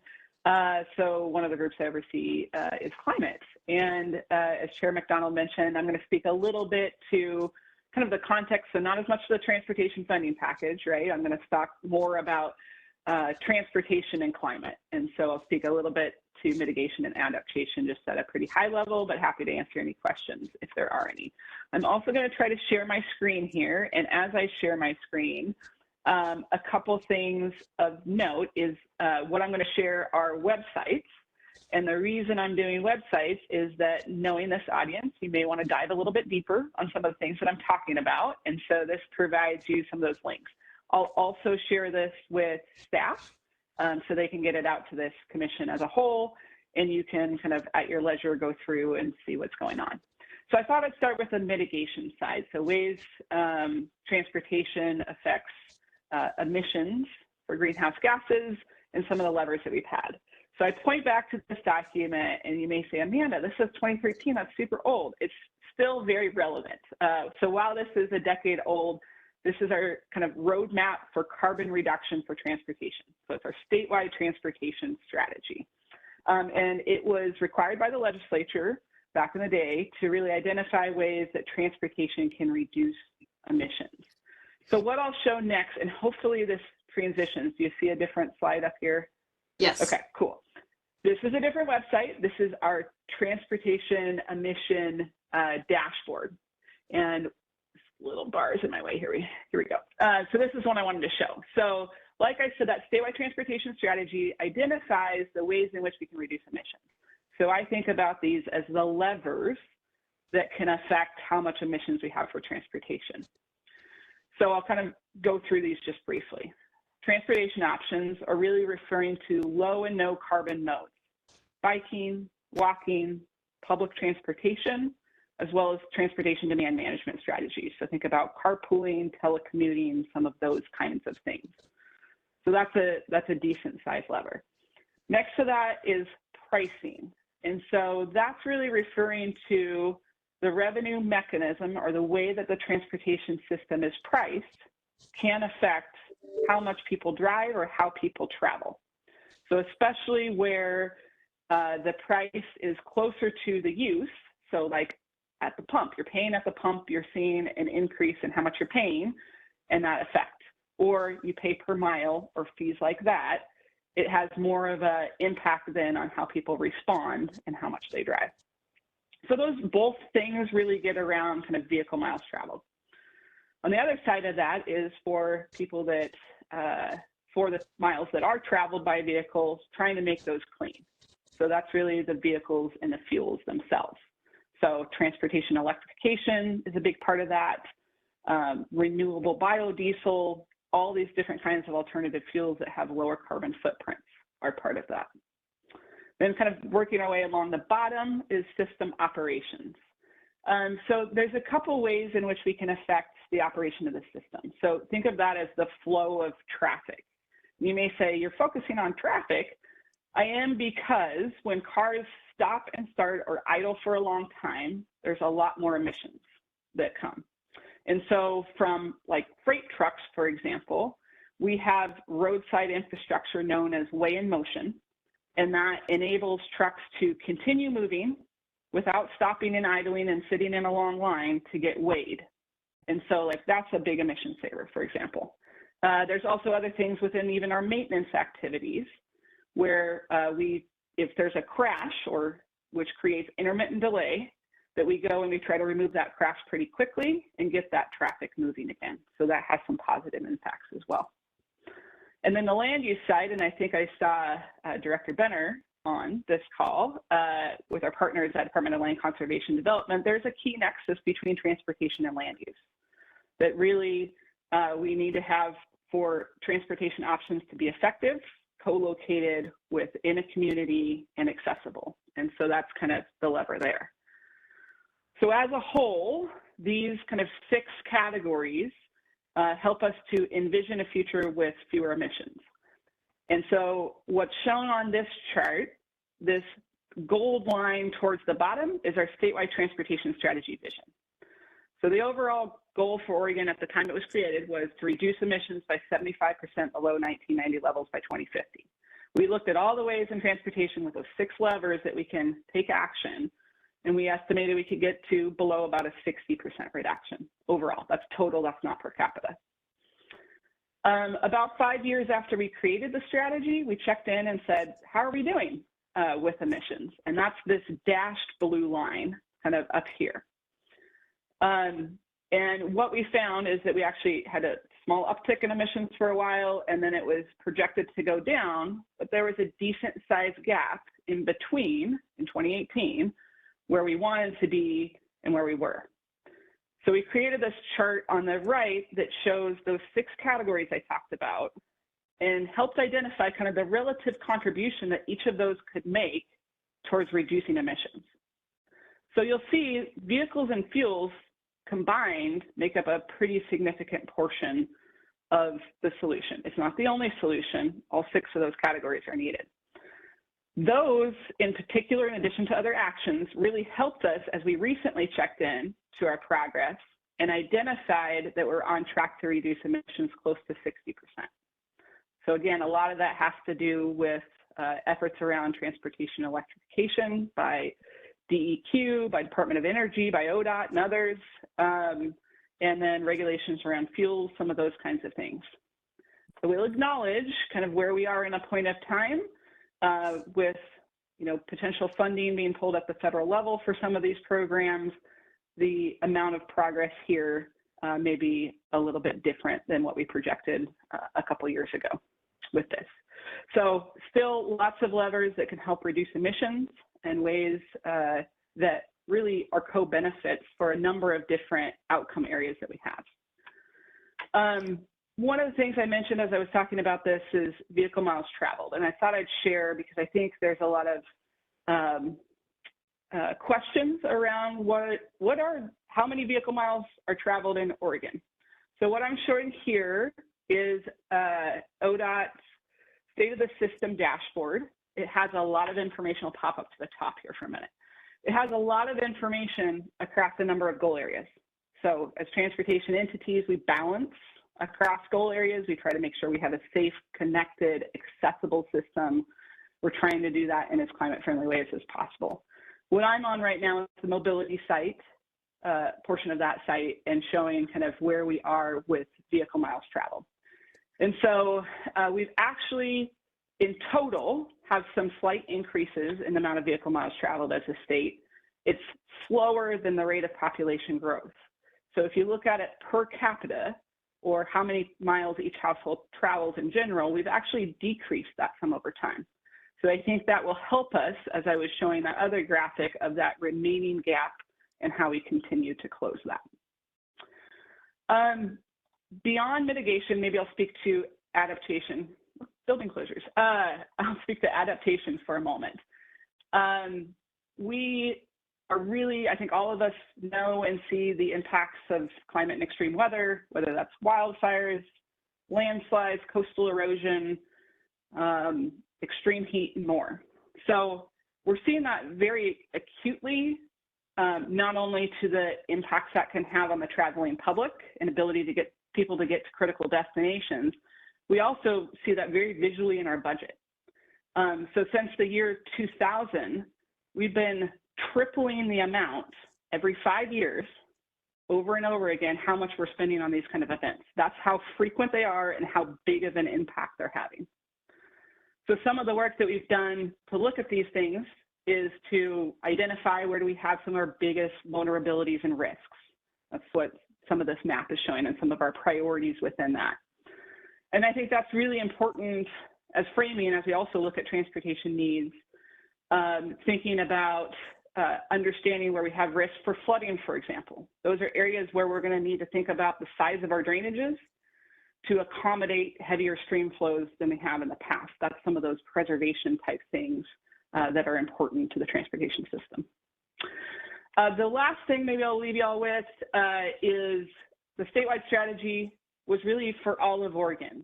And the websites that I was showing earlier with the emission dashboard, that's Department of Land Conservation and Development, Department of Energy, Department of Environmental Quality, ODOT. It's a bunch of state agencies, it's local jurisdictions, it's individuals all working together, right? So the statewide strategy didn't touch on each of our individual contributions. So what I'm referring to here is embedded emissions. So for ODOT specifically, as we construct projects, as we maintain our systems, we want to do that in as climate friendly way as possible. We're actually one of the states that has a pretty high percentage of renewable diesel that we use that has a lower carbon footprint. And as we look at things like funding for maintenance activities, that enables us to be able to replace our fleet vehicles, which have then, of course, a lower carbon footprint overall. So that's kind of the other aspect I'd mentioned here. So as I mentioned, I will share these links out so you all can peruse at your leisure. But with that, I'll stop sharing and turn back to you, Chair McDonald. Any questions for Amanda?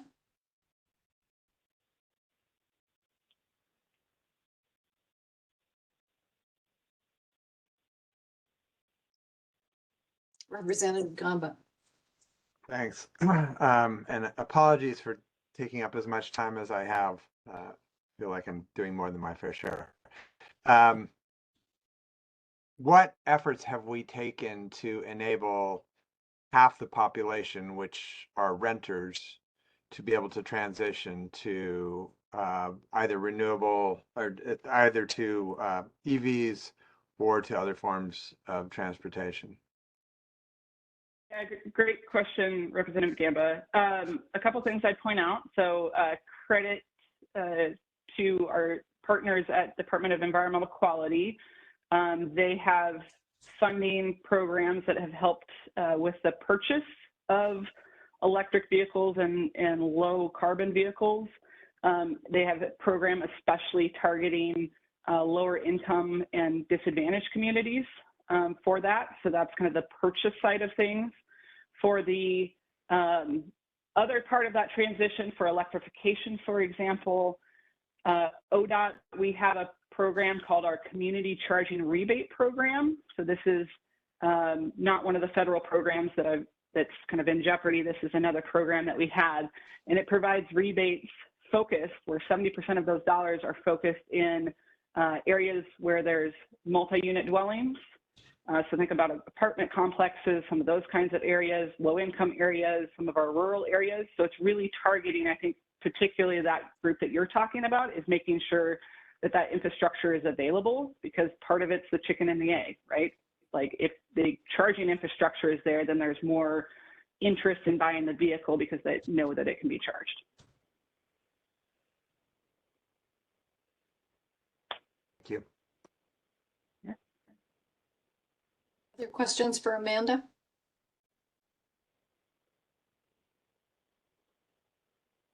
Or comments on what you heard?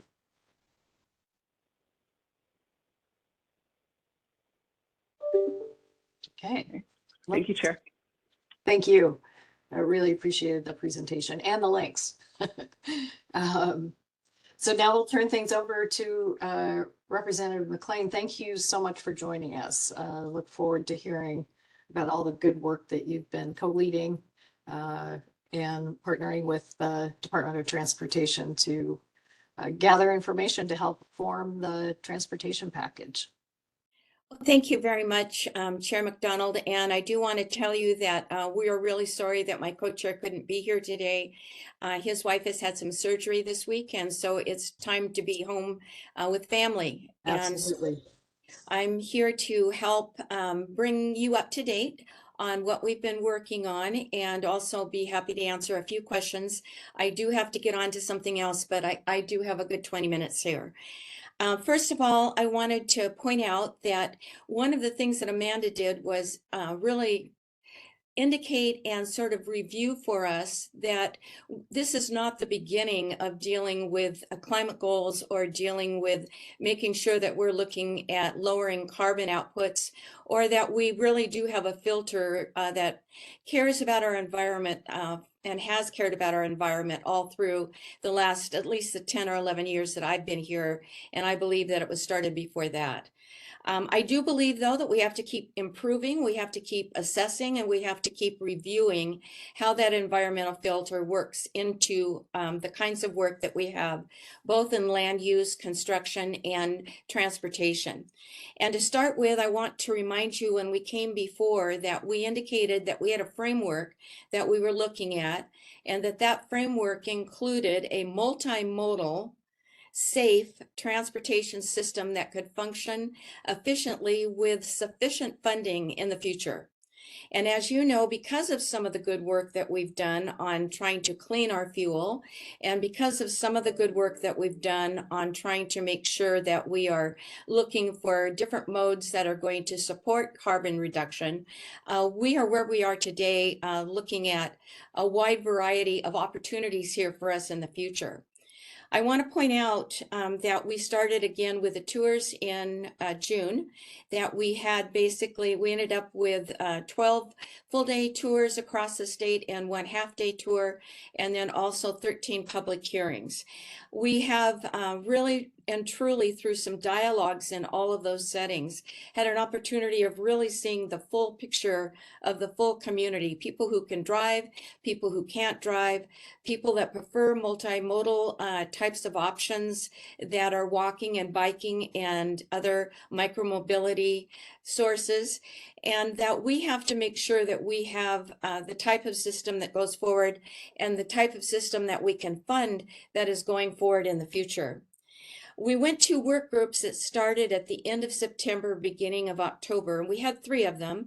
Those work groups were operation and maintenance, transit, and finishing anchors in our system that helps with things like Amanda pointed out, like flow of traffic, and making sure that we have less congestion and that we are really making sure that we have safe space for all the modes that I've just mentioned. I would point out that they met from October all the way till January 16th. And I do not have the links with me, but I want to tell you that if you go to OLIS, you will find a report out that is basically for 1, 2, and 3, all 3 work groups. And this report out, is approximately 25 to 30 pages each. And transit, for example, we describe the problem, we talk about the work group process, we show the highlights of the work group recommendations, we give the values of public and active transit, safety, equity, and environmental impacts. And then we talk a little bit about different types of public transit, rail, and active transportation. We then got into some conversation about different types of funding mechanisms that actually could be used for some of the different work in operations and maintenance in all 3 of the different committees, including transit, and again, finishing those anchor projects that make the functionality of our system for all modes that much better.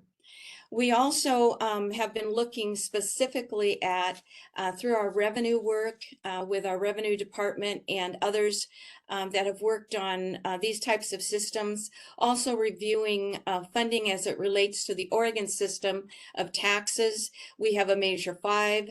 We have some other types of taxes that make a unique situation as we are looking at how to change and modernize those fees from fuel fees to other type of fees for use of the system.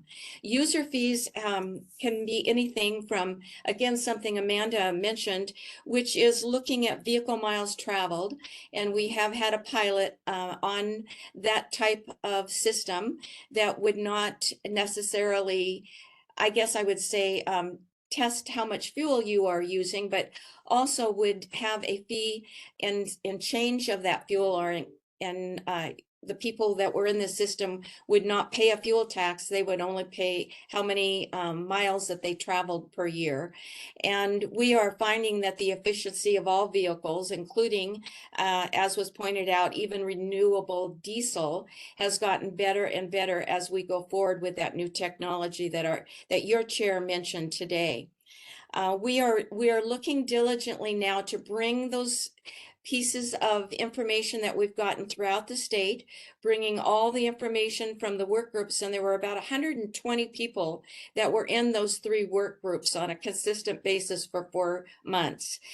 We also had, you can look up, if you'd like, the different trips that we made around the state, and we can give some information on the themes that we heard. We brought those themes to the work groups, so they are really recorded in the information that we did with the work groups in October through January. But now we're bringing it back home to the legislature, and we're back in full mode here, even with a couple of snow days. And we are starting this next week and continuing for at least another good 5 weeks actually having what we call informational panels that are going to be coming and bringing some of these big topics to our JCT committee. So all 12 of us on the JC committee from both the House and the Senate are able to really dig into some more deeper information about the pros and cons of both some of the need assessments and also the pros and cons on the what we would call accountability of getting the kind of work and goals done that we have asked ODOT and other members of our team, both in the legislature and in other agencies that relate, as you were pointing out in your meeting, energy, DEQ. We've got a lot of agencies that are working on many of these things, and they overlap and they interact. And so it's important for us to make sure that we are really reviewing and seeing how those systems are going. So accountability also will be part of the work that we do as we go forward. We are looking at really making sure we've got a mean and lean budget. We're checking out the governor's budget. We're making sure we see where there were some priorities made there. We're looking at the work and also the numbers and really the report outs that we've had over the last 6 months from our ODOT agency to see where they believe we need to put the most investment in this next biennia and in the overall package work so that we can do the kind of job that we want to do, both for safety, for multimodal components of the system, and also for all of our overall goals that really make sure that we are relating to the interaction between infrastructure and many other elements of our community, including land use and housing and where we put things.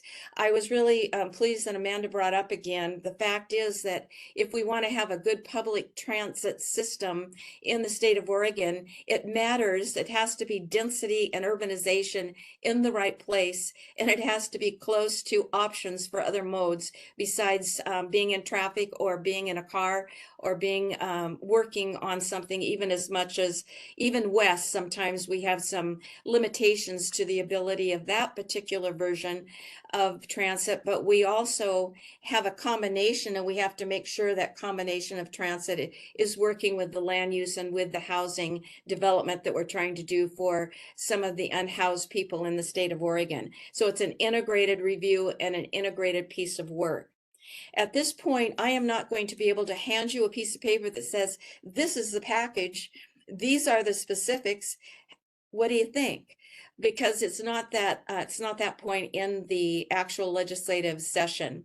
We are working diligently with our governor's office, with our presiding officers. We need to have and want it to be a bipartisan effort. And that bipartisan effort means that we have to look at both urban and rural. We have to look at our overall bigger goals, but we also have to make sure that each of our communities, over 200 cities and 36 counties, can actually function and function well for all of their businesses and for all of the different choices that they need for their community, whether it be in schooling, whether it be in medical care, and anything else that people have to be transported to. So we're working diligently trying to make sure that we have all the pieces that we need to actually put together the best multimodal and safe system that we've ever seen. I'm happy to take a few questions, and I'm happy to dig in any place I can with any information that I left out about next steps. We will be hoping to have an actual bill in April. In 2017, I was on the committee and we got it finished by May, but our goal is, the middle of April so that we have a little bit more time for review. But this type of work and these types of big projects, just like one other one that was mentioned in wildfire recovery as well as prevention and management, they're big efforts, and it's going to take a while to get all the information together, make it make sense, and make sure that we've got the funding to be able to handle the investments that we want to make. So happy to answer any questions, Chair. And thank you for inviting me. And Chris Gorsuch is sorry that he had to miss this.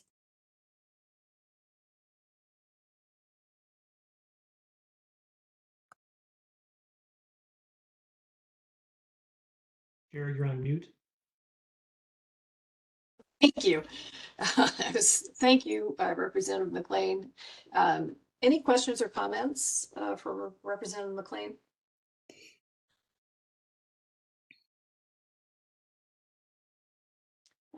Commissioner Apter. Hi, Chair McLean. Thank you so much for joining us today and for all those updates. Just so appreciative of all of your work and the committee's work in thinking around, how can we make sure that as you're pulling together this package, you all have input from communities around the state. So I know the roadshow was a lot of work. The work groups were also a lot of work on your part. So thank you for all of that. I was curious in terms of, between now and April, what you and your co-chair see in terms of the continued role for stakeholder and community input in developing the package. I think great to think about the informational sessions that you spoke to in terms of digging into information more deeply around needs assessments and accountability, et cetera. So curious what you see as kind of the role of an opportunity for input there. And then just one comment, and then excited to hear your response to that. But as I'm sure you know, the commission did produce and report out on our 2024 biennial report to the legislature, which includes a number of recommendations specific to transportation. So just wanted to uplift those and I think, offer further conversation and discussion on any of the transportation specific recommendations in that report. Thank you very much for the question. I'm going to go to the report first. I did go back and review it yesterday, and there's some good information in there, and it's certainly being looked at by folks that are part of the leadership that I work with. And also we have a project manager that is really assisting us have more productivity of being able to get through some of the data that we get from others. And so that's been a really good sort of a plus for this particular piece of work. I was just remembering some of the applications of some of the, types of suggestions that you're making. And there was some programming that you liked, for example, and one of them was what I consider to be one of my best votes in 2017 was Safe Routes to School, and really talking about how to get people, in shared space to our schools and being able to get around the community in general. And so there were other items that were like that. You guys have talked today about some of the others, infrastructure for efficient vehicles, and the EVs, the changes, as you pointed out already, that we're all dealing with all the lists on the possibilities of what could happen with connections with federal dollars, federal programs, and federal work. Great streets, which bring streets that are walkable and are safe for a wide variety of modes. So understand that we are taking seriously the information that are coming from you folks as well as others.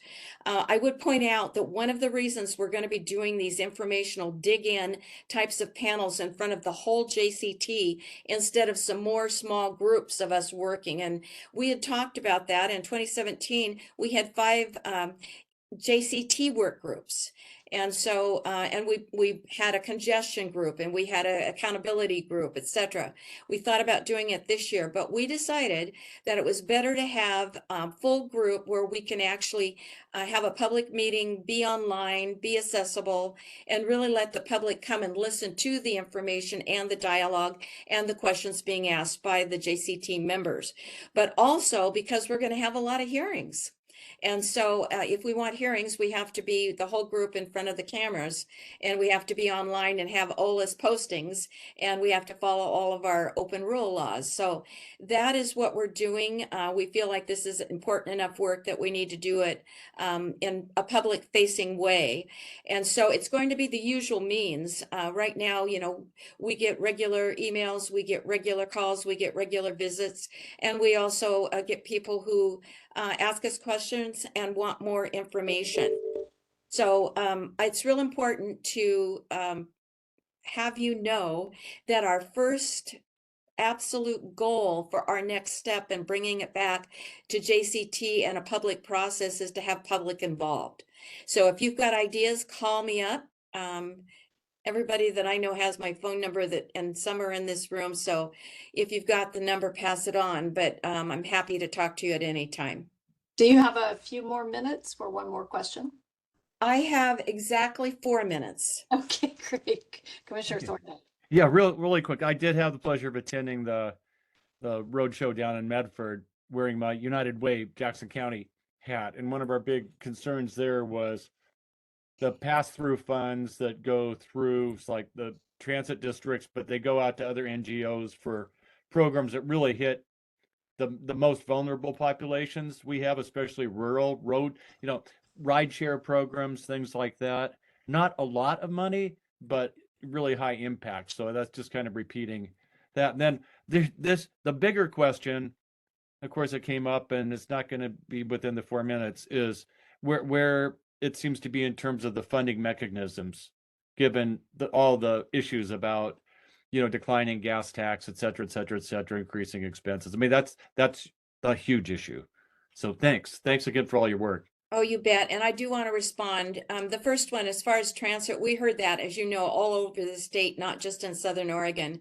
And one of the elements that we're doing with the Transit Association right now is trying to get them to give us better numbers of what our dollar or investment actually buys in both rural and small settings, as well as medium and large settings and in urban areas. So we're trying to make sure that we're investing it in the right places so that everyone is being served the best we can. As far as the mechanisms, that's the specificity that I really can't give you today, because we're working with revenue and we're working with other legislators, and we're trying to make sure that when we do bring something forward in a public setting, that we've got more information and we've got more of the pros and cons actually able to be shared as we are discussing revenue for the future. So thank you very much for those comments. Thanks. Thank you, Representative McLean. We really appreciate your time here today, and look forward to the informational panels that you referenced, and inviting you back to talk to us as the work continues. So thank you so much. Thank you. Take care. I wanted to go back to the work plan, and I think Commissioner Apter, you had posed the potential of having a transportation committee of the commission. And I just wanted to check in with you to see if that's something that I think you were thinking it wouldn't necessarily need to be a long-term committee, but a place for commissioners to maybe dig into some of the questions, maybe frame the next discussion that we have with the co-chairs. Thanks, Chair McDonald.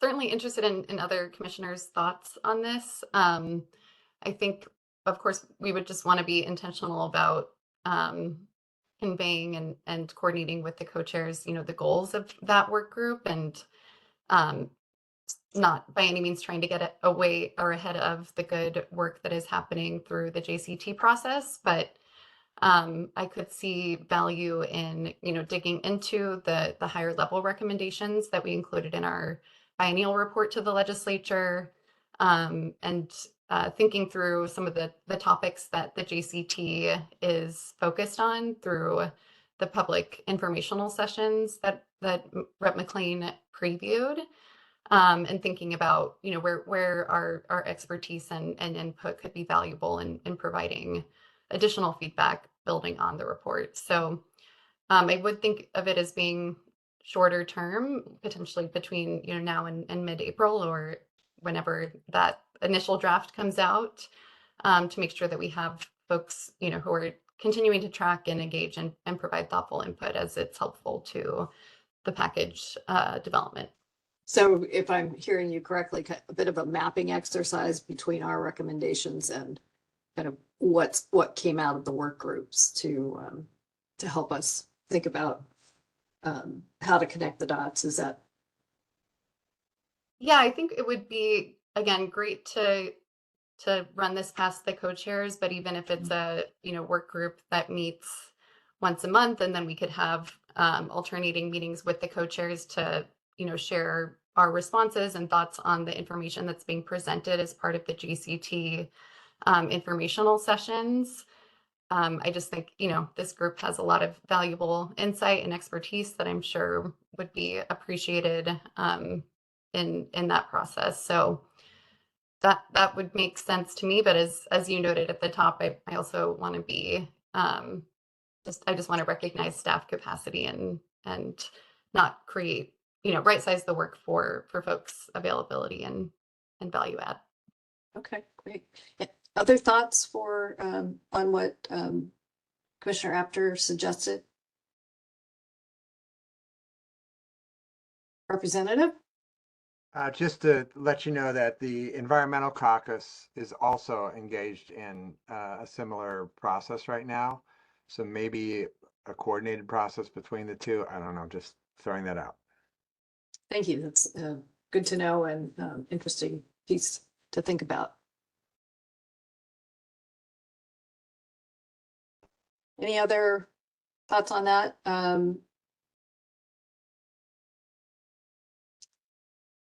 I'll huddle with staff, and then I think to your point, really being huddling back with the co-chairs would probably be a good next step, and then we can see what we can put together.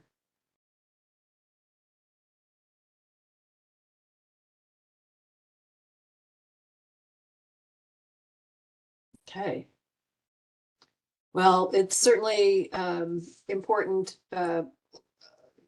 complex topic, and important because these transportation packages last for a long time. And so this is kind of the one shot to try and make some progress over the next 7 to 8 years. So it's an important topic, and maybe I'll follow up with you, Commissioner Apter, and we can kick around some ideas too.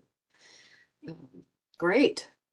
Well, that comes to near the conclusion of our meeting. Our next steps, our next meeting is in April. Is it the 11th of April, or I don't know that I have that date right. Friday. Jeff, can you help me out with the exact date? Excuse me, Chair, you were asking about the April date? Yes. It's April 11th. 11th. I did get the date right. Good. Also on a Friday. So one thought that we've had for a while is that we haven't had an in-person meeting in a very long time. We talked about having an in-person meeting as our April meeting. So I'd love to hear any feedback on that. Certainly there would also be virtual options, but it would be great to get as many of the commissioners to be in person as possible, and probably to make sure we had good attendance from the agency directors and folks that spend time and legislators. Having it in Salem might make the most sense. But love to hear any feedback on that. Commissioner Thorndike. Yep, you're on mute. Yeah, who knows what's going to happen? But April, the last couple of years have had actually some fairly major snow events, at least down here. It started snowing in March and then going into April. Now, who knows? We just completed a week of no school here, so we have had an unusual amount of snow, so maybe it's out of its system. But that April can be a little problematic. So yeah, for those of us driving from farther away, maybe a safer month would be somewhere a bit into the summer, fall, something like that. Yeah, we could certainly look at the June meeting as an alternative to that as well. Any other comments on an in-person meeting?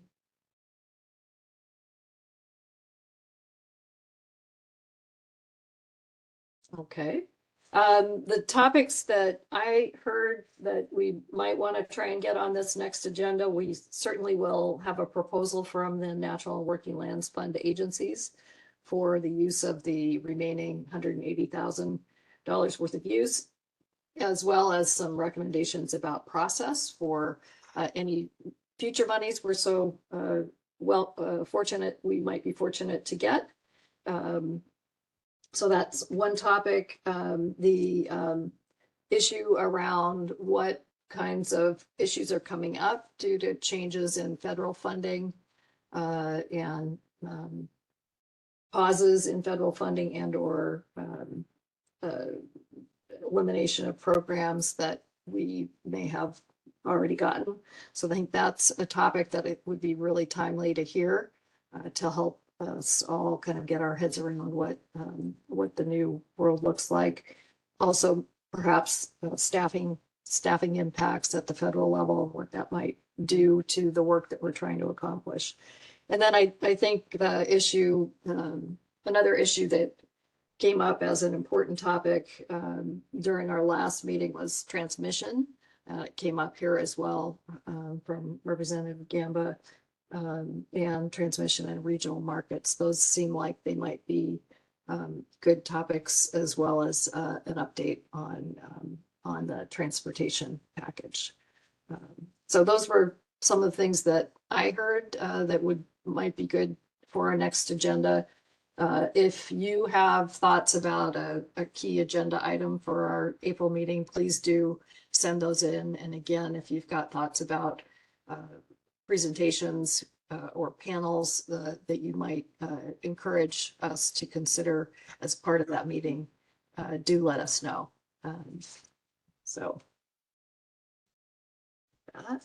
Any other thoughts around the topics we've discussed today or future work plan?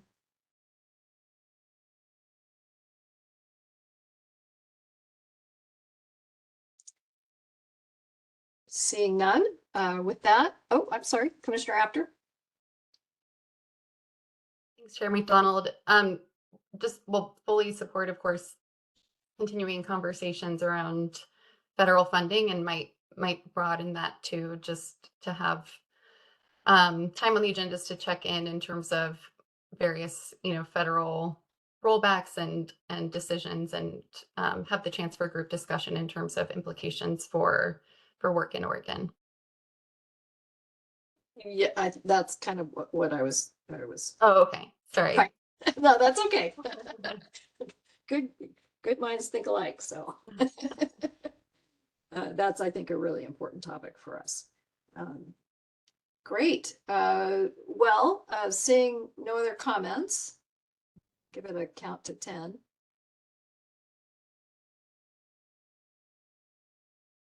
Then I will close the February 14th, 2025 meeting of the Oregon Climate Action Commission.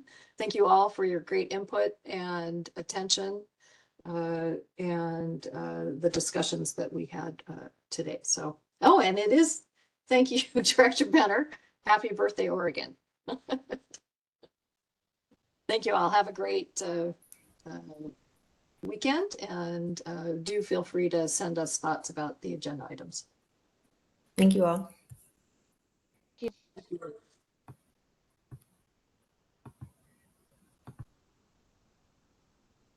Oh, and Representative Gamba, we were going to try and find time for you and Alan and I to meet, and maybe Jeff as well. Is there a time on Tuesday that might work? Hey, Kathy, this is Ruchi. I was also going to suggest Christy Split to join, yeah, so she can listen in and also support the conversation. Great. Thanks. Alan, can you see everybody's schedule? Yeah, I have Christy's schedule up. Okay. So I'm the one window I have that's at a reasonable hour at all is from 4 to 5 on Tuesday. I could make that work in my schedule. How about you, Alan? 4:30 to 5. 4 to 5 is the window I have. Okay. Christy has a DNS. I'm not sure what that means.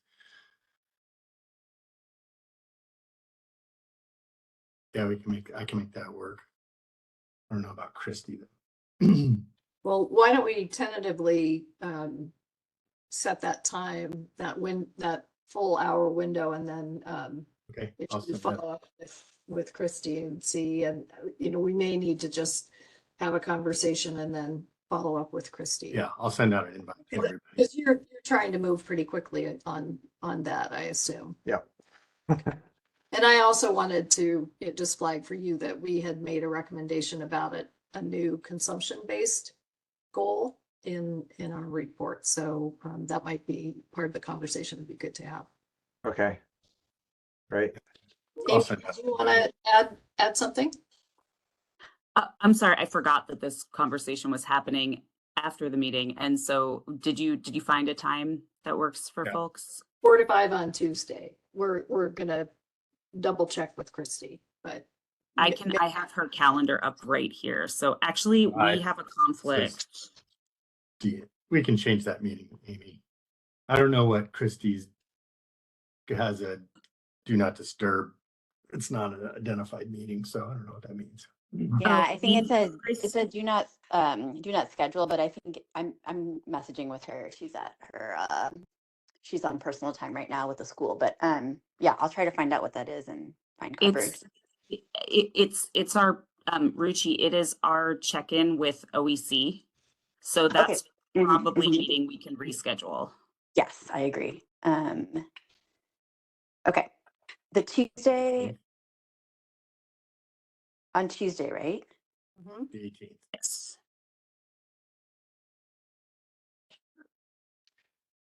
And Yeah, why Chair don't we go ahead and McDonald, can- schedule that? And if Christy can't make it, I could jump in too.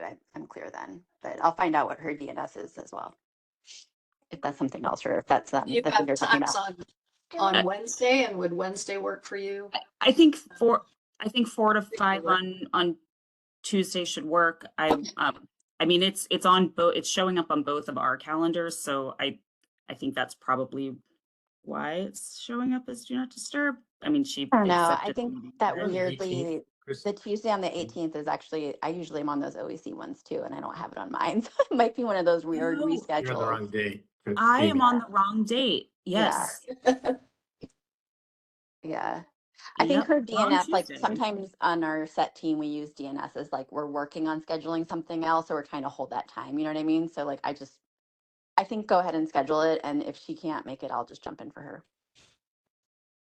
Okay, would it be at all possible to switch it to 4:30 that day? Because Alan, we have a, Schedule that. We can reschedule that the full source one. okay, all right, I will reach out to